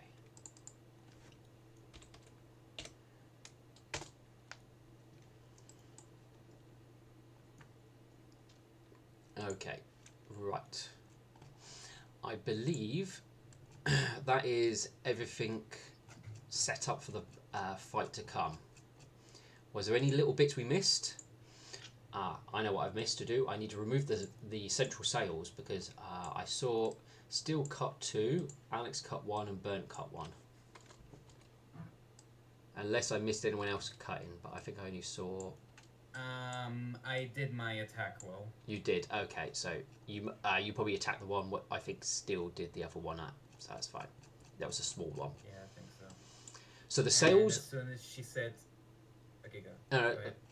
so the sails are no longer there, so you have full view over the centre a bit. You can see the masts have been cut sort of with everybody's adamantine weapons. Because I think that's what basically was used. Well, you got all you people with adamantite. Yeah. Get better, scrub. I'm kidding. I mean, Vorpal's also good. Oh, And that's what I mentioned. Everyone here counts as Fae, so. Yeah. also everyone The has... only- Oh. Go ahead. Sorry. Everyone has blessing. Is it? Was it blessings of? Oh no, it's profounds of favor. There.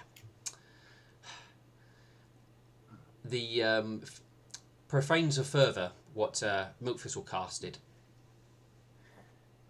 So make sure everyone has that enabled on them. And I cast the mythic version of that, so you get to choose 2 of the blessings instead of just 1. Oh, cool. Oh, nice. Okay, I need to pee again. I'll be right back. That's fine. So you guys can have 2 of those activated at the beginning because you would have had enough time to pick which one you want. Alright. It's gonna take a while for enemies to get here, I think, so I'll take attack, AC, and reflexes and speed. Sounds good. I went with speed and the attack, AC, reflex.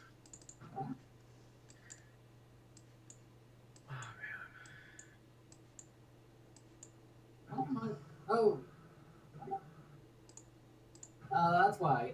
I got the wrong Alexander to open up. I'm like, why don't I see my buffs? Oh man, no. I'm currently giving all of the NPCs the buff. How many people can you put that on?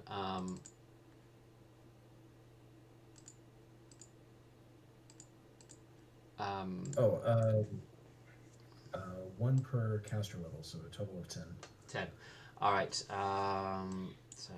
1, 2, 3. Oh, okay. It's the wrong Alexander that's on the board. That's the problem. Oh, okay. Let me delete your Alex, and then I will drag out the proper one. The X-Paladin one. I believe you might have to roll your initiative again. Okay. Hopefully you rolled rubbish, and you're about to get a better one. I rolled an 18, which, If you remember what you rolled, then I'll add it, and...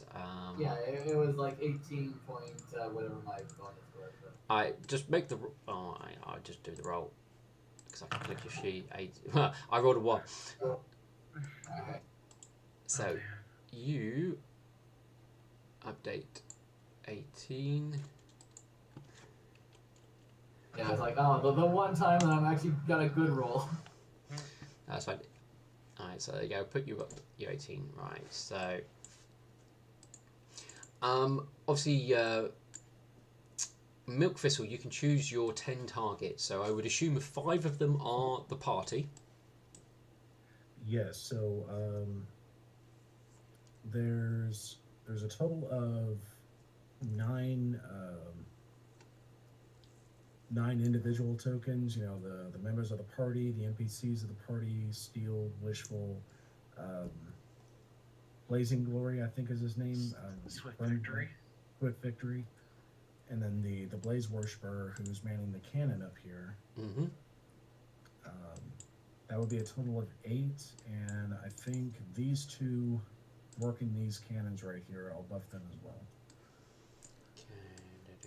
Because if they take speed, then they'll get faster reloads.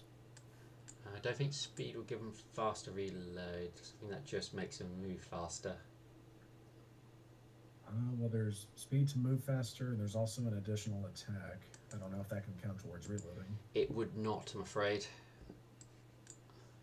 Though if they get attacked, then it will help against that. Is Swift? Did you say Swift Gadget was one of them? Yeah, since they're not going to reload faster, Swift Gadget would make 9, and then a 10th? I don't know. Why not Thunderclap? He is our sniper. Yeah, he's got one. I'll just buff this guy since he's closest. Yay, random pony gets buff. So, Swift Gadget, Wishful Pin, Alexandrite, Swift Victory, Burned Requiem, NPC number 1, Steel Prism, Thunderclap, Metal Banana, and Blaze Worshipper manning the cannon.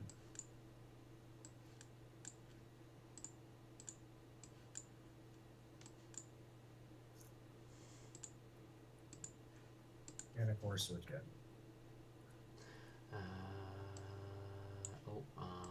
I think I made a exhausted. Alright, and you need to choose that and that.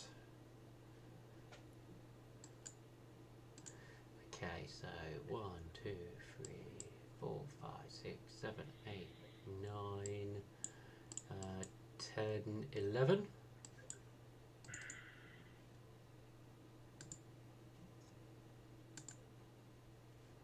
I count 11. Hang on, let's count again. 1, 2, 3, 4, 5, 6, 7, 8, 9, 10, 11. 4, 5, 6, 7, 8, 9, 10. Oh, yeah, you're right. Okay, because I'm buffing myself. Yeah. So yeah, no unnamed NPCs. Only the custom markers get them. Okay.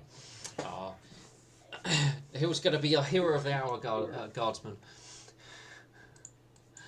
He can earn his later. He's also Sadly, our I'm initiative not marker as well. Sadly, I'm not Caiaphas Cade. Okay. So, some additional rules for this combat. I'm only bringing on the bigger demons. There is also going to be lots of small minor demons coming in as well, and there's going to be loads more minor demons than there are bigger ones. But the minor demons are the really small, like imps and stuff like that, which are kind of at this point a little bit meaningless, and I don't want to swamp the battlefield with these meaningless enemies. So what they're going to play a part as is they're going to act a little bit like swarms, but without the damage. So as the battle progresses, more of them will be clogging the battlefield, getting in your way, trying to stab you, those sort of things, and it will increase the DC. But at the beginning of your round, you will need to make a Fortitude save. If you fail the Fortitude save, you take the sickened condition. It's not sickened, but it's going to have that same effect on your abilities to fight as you're being waylaid by just small, insignificant demonic creatures. You can choose to spend a turn, in a sense, attacking them, which will basically represent you slaughtering like loads of these smaller creatures to lower your DC and get rid of the debuff. or if you do something which will have a large area of effect that will hurt a lot of things. Okay. Then that would also Right. clear the area for everybody. Alright, so essentially, we want as many or as less minor demons as possible for the best chances. The longer the battle goes on, the more difficult it gets. So this beginning phase, you have no issues. When it's your turn, once the creatures hit the ship, that'll be when they start coming in. Every round this combat goes on for, more demons will appear on the map. You are surrounded and they are pouring in. And they're going to keep coming. There may be a way out of this, but you'll have to work it out in the middle of combat.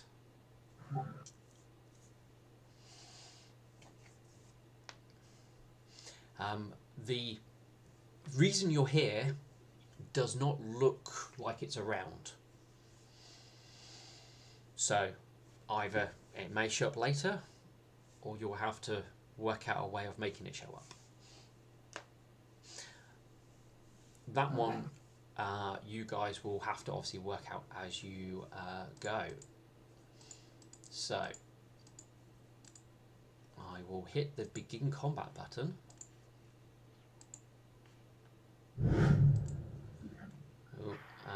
Do people might need to adjust sound volumes just because we have new system. All the sound gaming effects have adjusted their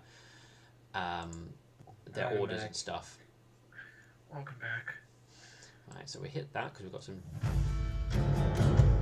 Jesus, see, like I said, the sound volume is always seems going to be crazily high for everything. Evie, just since you weren't here, the ship's also being swarmed by very tiny demons that, it's not worth putting on the board, but they're going to slow us down at every round. Okay, gotcha. Yeah. Maybe we're gonna have to cut it down. Yeah, when they start playing Havoc with you, that'll be when I tell you to roll fortitude saves. It will start easier and get harder the longer the battle goes on.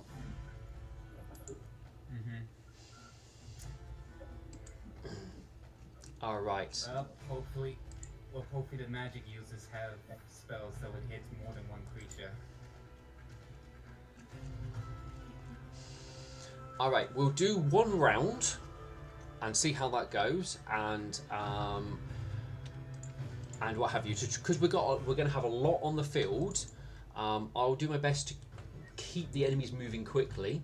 What I would say is, when next session when we start going, if you while it's not your turn, prepare what you want to do, so when it hits your turn, you know what you're doing and you react to it. Obviously, this first round it's a lot of setup, so you might not be fully prepared, but just to give you something. Yep, no worries. All right, so let's unpause the game. So let's bring in some enemies. So first one, double move in. Next one.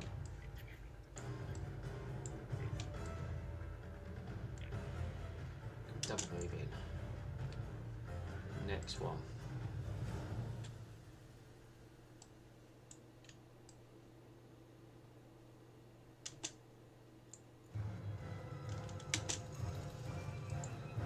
And I have to go to a lower level to move this one.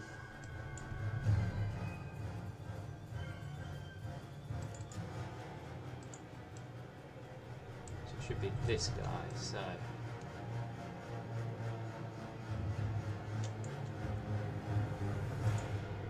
Jesus, that scared me. I know, right?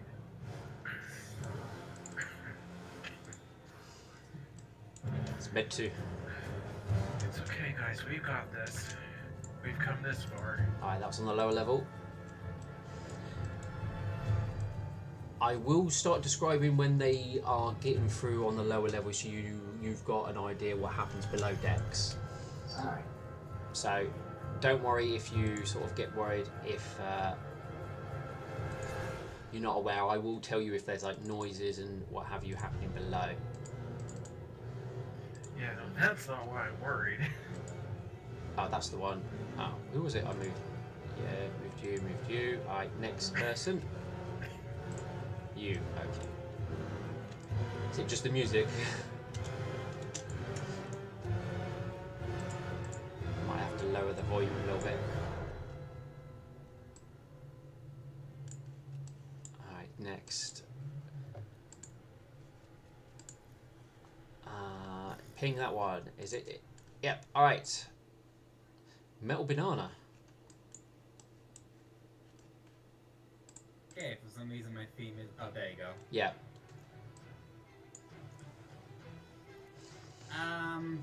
Right. Well, I did everything I needed to do.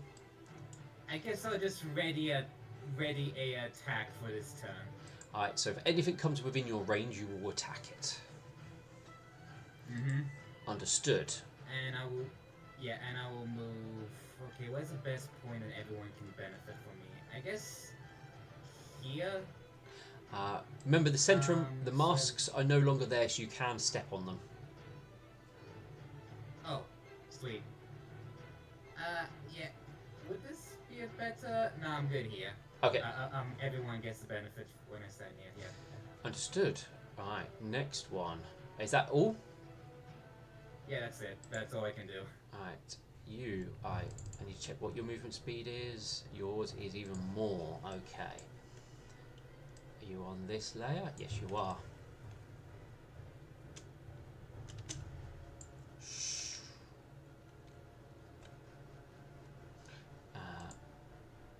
Oh, this wonderful. Oh, is he still invisible? No. This lovely little fella. I need to check what your movement speed is. Also that much. And you're the lower deck. Okay.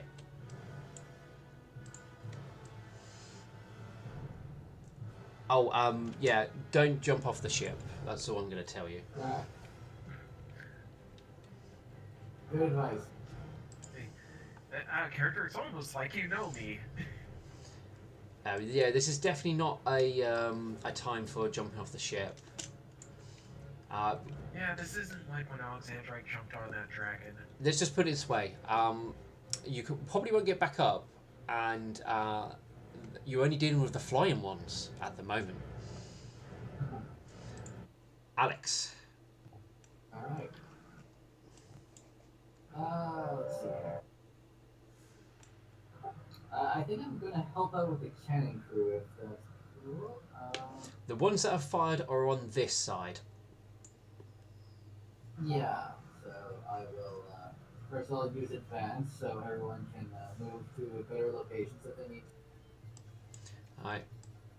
That's, Steel will probably just 5 foot step because he kind of wants to remain centered for the time being with his buff. I'll move to this cannon and,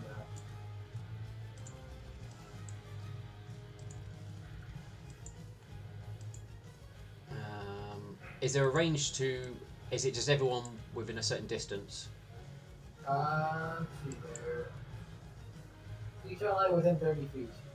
Alright, as long as you see them as an ally and within 30 feet, you can Yeah. move. I am seeing everyone on this ship as an ally. Okay.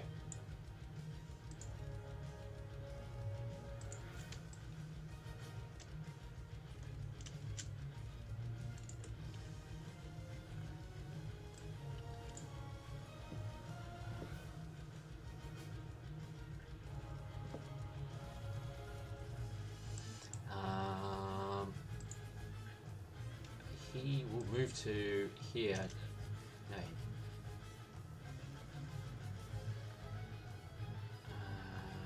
Actually, oh, did I add you to the initiative? Yes, I did. Can he move? Yeah, he's going to move over there to try and get some shots off. Okay.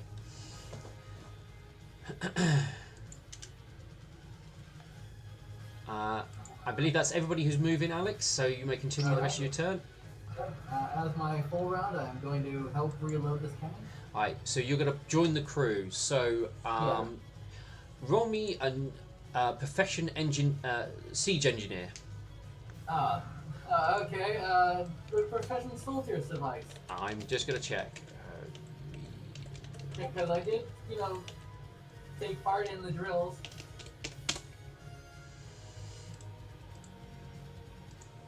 Alright, ramming muzzle if an early firearm has multiple standard action to reload the power, foreign action, two-handed, have a ready, free people.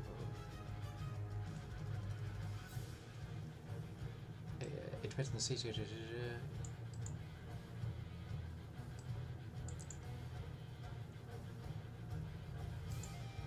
Here we go.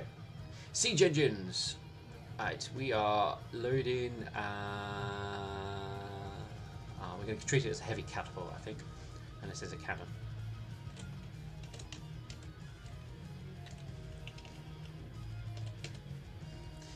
But cannons are crafted. They do this.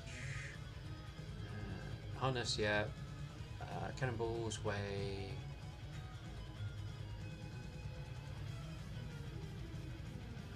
Okay, 66, yeah, not that much. Crew, oh, it's only 2, 1 aiming. Free loading, yep, you are helping that.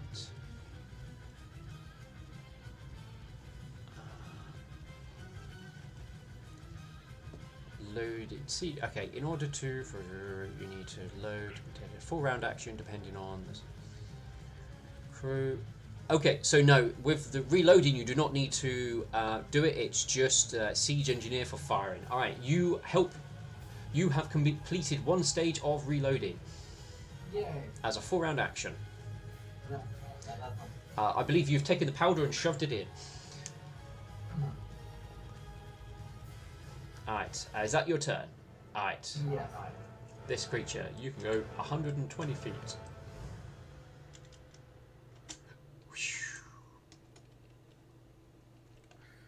Alright, Milk Thistle. Alright, unfortunately, none of the demons are in range yet. Are they not? Oh. My spell has a range of 50 feet, and nothing's in range, and I need to hit 10 of them at the same time.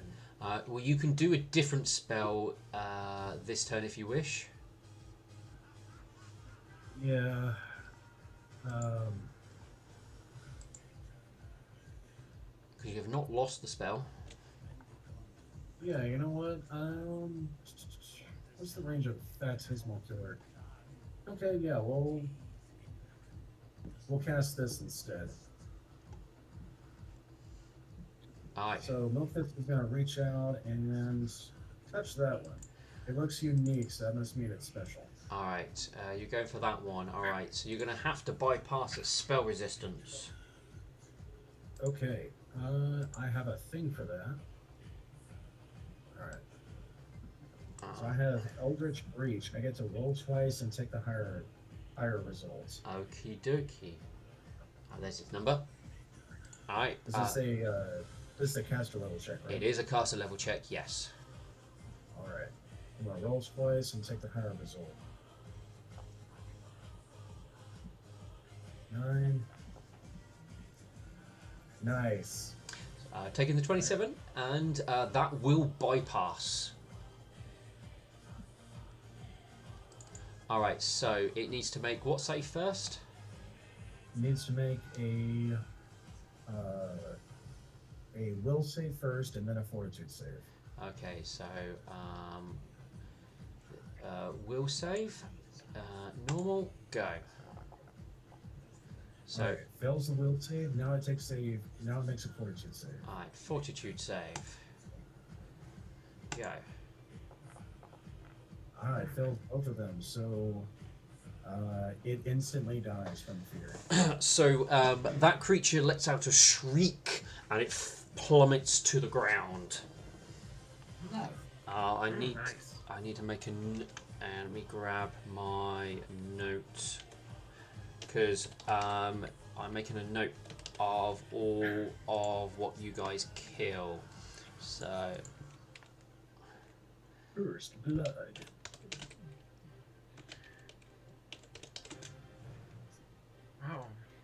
just even the odds a tiny bit in our favor? Well, there's another 200 or so to replace that one. Yeah, I know that, but it's like, And that's probably me underestimating. yeah. Well, even so, this was the most unique looking one, so that's why Milk Thistle targeted it. Alright, so I'm going to move him over to the off screen. Moving him off. Oh, wait, he's on the lower level. Right. When this one dies of fear, does its physical body collapse and fall, or does it dissipate? Its physical body collapses and falls to the ground. Excellent. So it is there physically in the world. That is Milk's turn. Oh, I don't. I just gotta.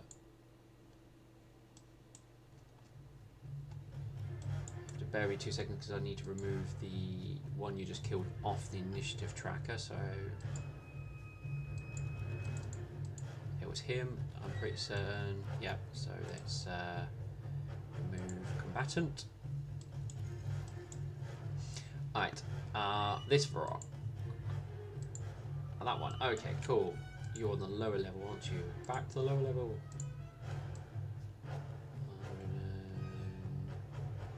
You can only go 100 feet. Swift Victory's turn. Oh, apparently I've not uploaded his music. Okay. I think he will be...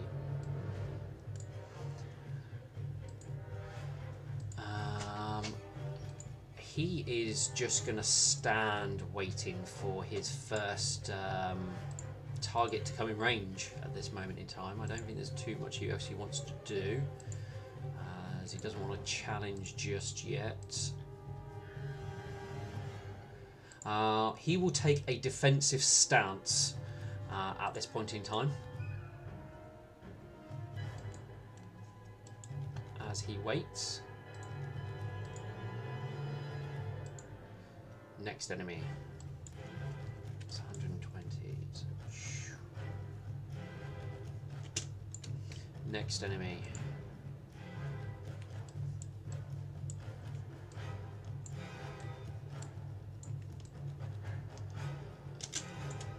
Next enemy.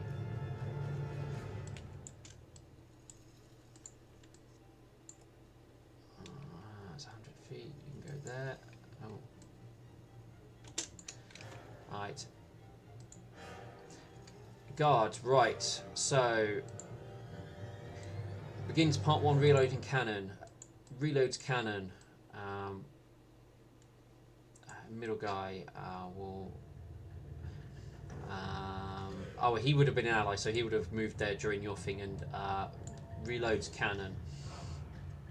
Cannon is ready to fire. Preparing to fire cannon. Preparing to fire cannon. Below deck. Alright. Reloads cannon. Reloads cannon. Reloads. Okay, so they're at that stage. So they've moved around up to the next deck. Wishful Pen. Does she want to do that? No, she doesn't want to do that just yet, as that won't have its most impact. So instead, she is going to cast spells. She is going to do this one because it's probably going to have the biggest effect. Use there. Everyone within that will receive Bless. Is this the method? Oh wait, no, it's just regular. Okay. It's just regular Bless, so pretty much, literally everybody in that should be getting Bless now. Yep. Alright, so I need to go to buffs. So tick on Bless.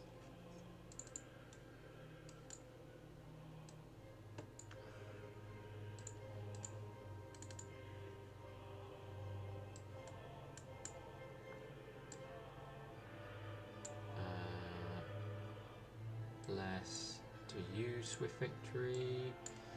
You two are on. You're on still. Enjoy Bless.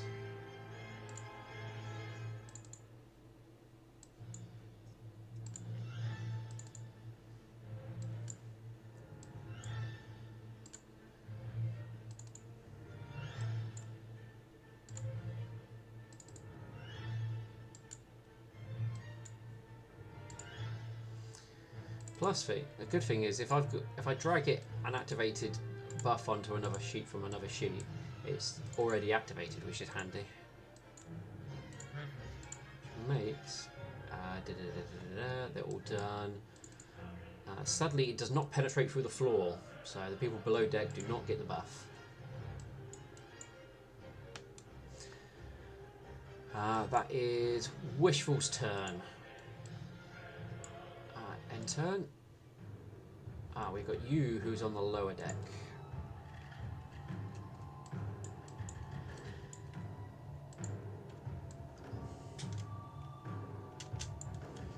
Now, you went a bit too far, so you can go back a bit. There we go.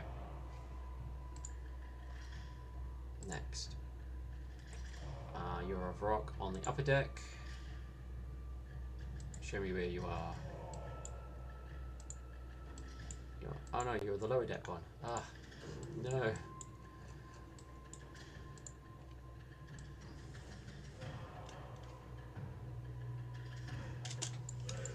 Alright, burnt.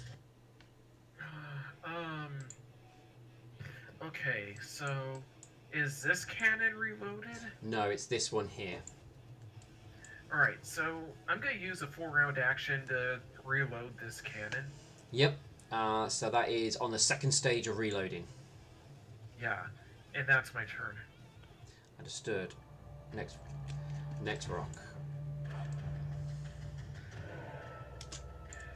Alright, next rock.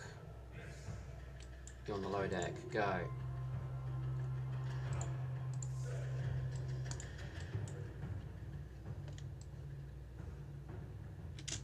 Flies in. Alright. Thunderclap has a choice: fire my own guns or fire a cannon. He's going to choose fire the cannon. That's a good choice. So he will basically move next to the cannon and activate it. Now I'm pretty certain fire the siege equipment.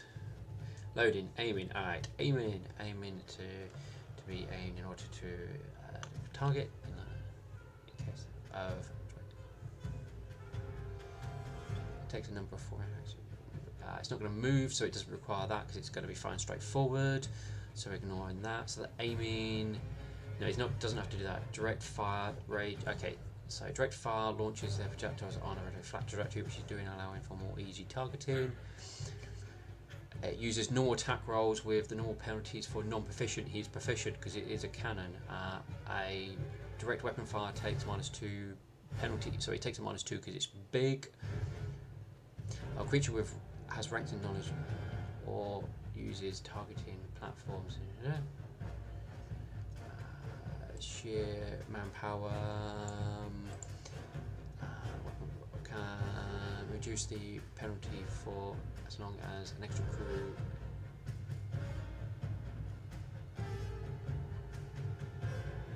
Alright, so he can use his normal attack for this. So we go to combat. He is targeting let's target this rock here, and we will shoot his attack. Normal, as the cannon fires. Oh well. He had one job. He did have one job. Did he roll a nat 1? He did roll a nat 1. Yeah, he rolled a nat 1. Oh dear.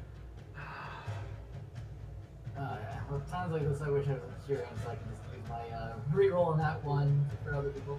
Yeah. don't worry, we still got this. Mhm. I say to myself as I'm secretly panicking. Does anything bad happen on a nat 1? No, it doesn't. It's just a misfire, I believe. Loading, speed, damage, critical. It is a misfire. Okay, so basically, he lights it, the black powder goes. Oh, hang on. Hang on. Made is an indirect fire target. Is a mishap. Usually a mishap. A non-firearm. Takes attack rolls target. A creature that serves as legion defeat. Okay, does not generate a mishap on that one. Fire a siege engine. Firearm siege engines do not gain the but instead have the misfire value like on attack rolls or targeting checks that fail. A misfire always. Can he use his quick clear ability? Is increased by 4 if the. Okay, well, he doesn't want to do that. Get another one.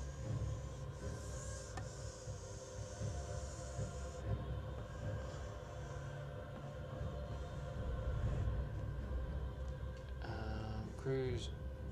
Alright, so because of his siege engineering stuff, he's able to ensure that this cannon does not gain the broken condition for this mishap, though he cannot protect that cannon again with his skills as a siege engineer.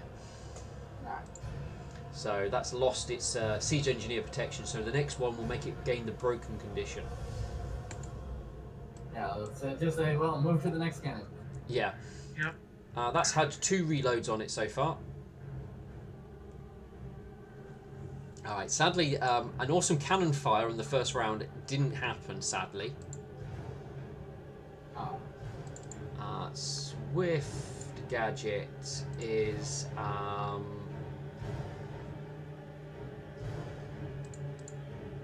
Oh, her spells are not there.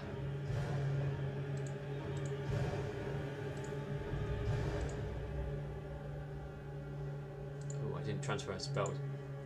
Alright, she's going to keep sort of like, the ship steady and trying to, help with, just basically doing sort of various things, because the ship's technically still moving. We're not going to try and recreate that in bloody this, but we're going with this aerial manoeuvres going on at the moment. Alright, so Clashing Dawn. He does have spells. He is going to cast...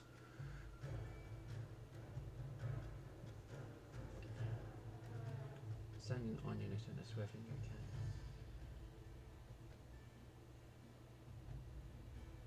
can. No, he would do that. He will not do that yet. He won't use that. He can't do that. No, he won't do that.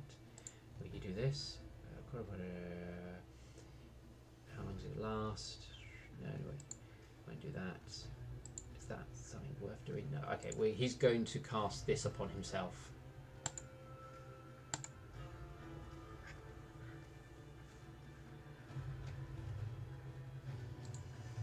So I need the buffs.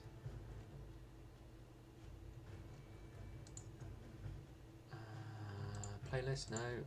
Journey entries, yes. No. Where is it? Is it under default? No. Actor. Items. Buffs. Eyes. Okay. Ball strength. Activate ball strength. Alright, he now gets stronger. And then it won't let me end my turn. Right, gotta go to the earth this way. Boom. Who's next? Steel Prism. Alright, Steel. Oh, he's last. Okay, right. He is casting this upon himself.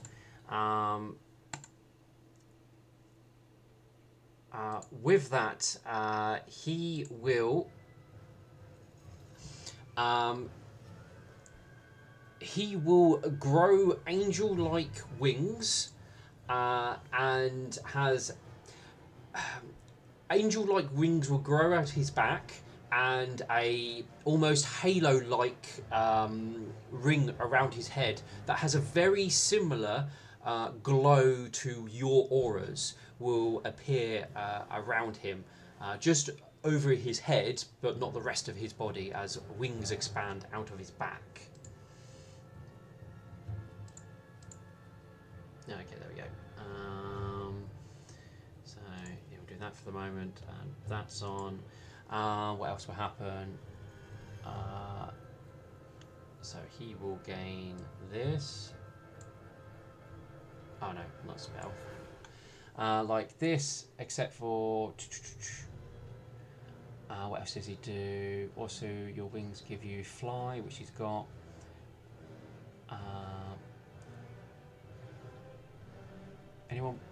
Anyone within 20 feet of him, he has basically got a magic circle against evil on him, I believe.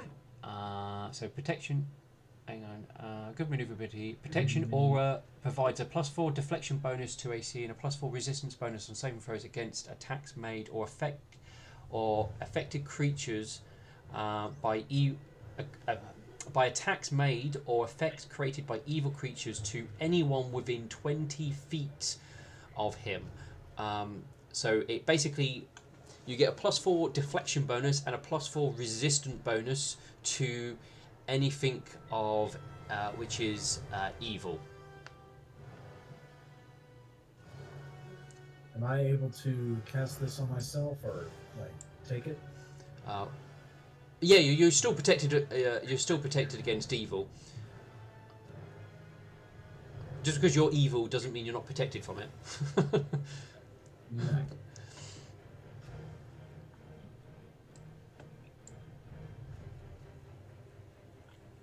It's a common buff, so I'm adding that to myself. Yep.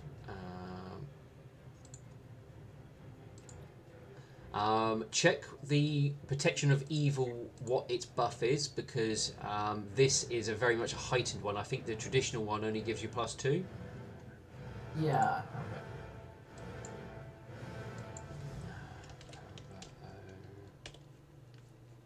So this one gives a plus switch. So it gives you a +4 bonus versus a deflection bonus against evil, and a +4 resistance bonus against evil creatures.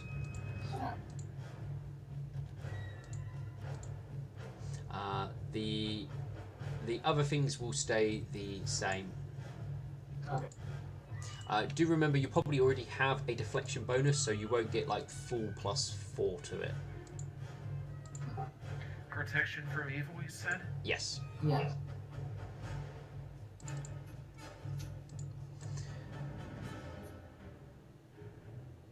There we go. I edited what could be there.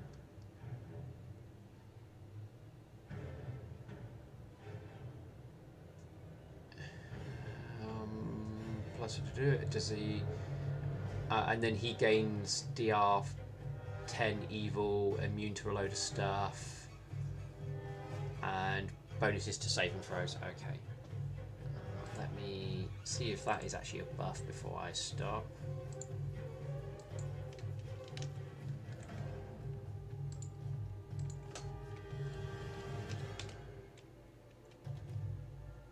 Angelic.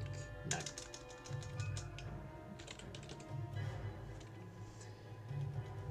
No, I'll just have to remember those. Alright.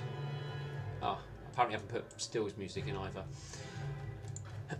Alright, so that would be the end of the first round.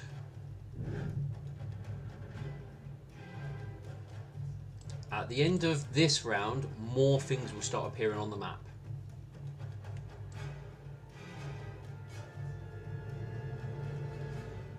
So, well, I don't care if there's a wall there. It's coming over. Are we able to reach a stopping point soon? Yeah. Well, actually, if we stop here, because I said we're going to do the first round of combat. So we will pause here. Yeah, it's getting pretty late. Yeah. What's the time? I didn't. Oh yes, I didn't realise the time. My apologies, guys. No, it's fine. I wanted to get to the first round of initiative too. Yeah, I'm not gonna lie, I'm kind of panicking. Only. I mean, I know we're fine. I know we'll be getting through this, but it's like, oh my god, no. Panic. Next time on Dragon Ball Z. Well, we've had Will our heroes survive or will they die? we've had plenty of time to buff and prepare. We saw them coming, so we've got the best chance we can get. You have some very strong buffs active at the moment. Pretty much everybody's swords or weapons which are physically have been made will bypass their damage resistance.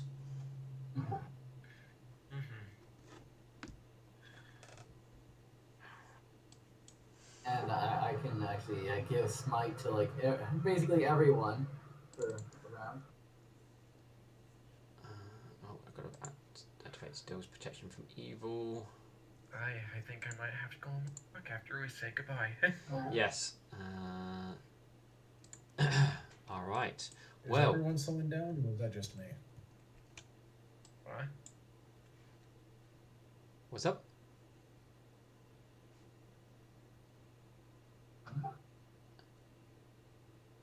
Did something happen? Hold on, you guys are sounding like robots. 1 second. Oh, okay. So that's might be some people's internet or Discord having some issues. Probably. Because I can hear everybody else fine. Yeah, I feel everyone else fine as well. All right. Well, I think it's Burn and Milk Thistle who are having issues. I'm here, yeah. Yeah. No, I can hear everyone now. All right. Okay. Well, we will say goodbye here, and next session, I have a feeling it's going to be a long session of combat. Yeah. It's probably going to be a few sessions of combat because it's going to be a bit of a big one, but this is a bit of a big event, so. Oh, we're in our Avengers Endgame. Yeah. Yeah, I think by the end of this this combat we'll be at like level 14 or something. We should be good. Well, yeah, I will point out, you guys are sharing the XP with all the NPCs. Okay. Yeah. Okay, so we're gonna get even less than the. Oh wait. Yeah, we're gonna get less. Yes, because You know what, in that case, bring it on then. yeah, because you are splitting it. I will point out if any of the NPCs level up, they will level up. All major NPCs are level 8, and will stay that way unless they do level up through normal stuff. Legendary NPC, which is just 1, he is level 14, and again will level up through normal means as well. Okay. I wonder who that level 14 is. Gee, I don't know. Is it the celestial-like Coney that's helping us ward off these things? I have no idea. Clearly, Steve at the cannons here. The lesser soldiers are level 4. Okay. Okay, so what you're saying, they're basically cannon fodder, gotcha. Yeah, I mean I put them literally with cannons, so. Yeah, they're quite literally cannon fodder. I'm gonna head off now, everyone. Great getting with you. I'll see you later. Take care. Have a good night. I'll be the same.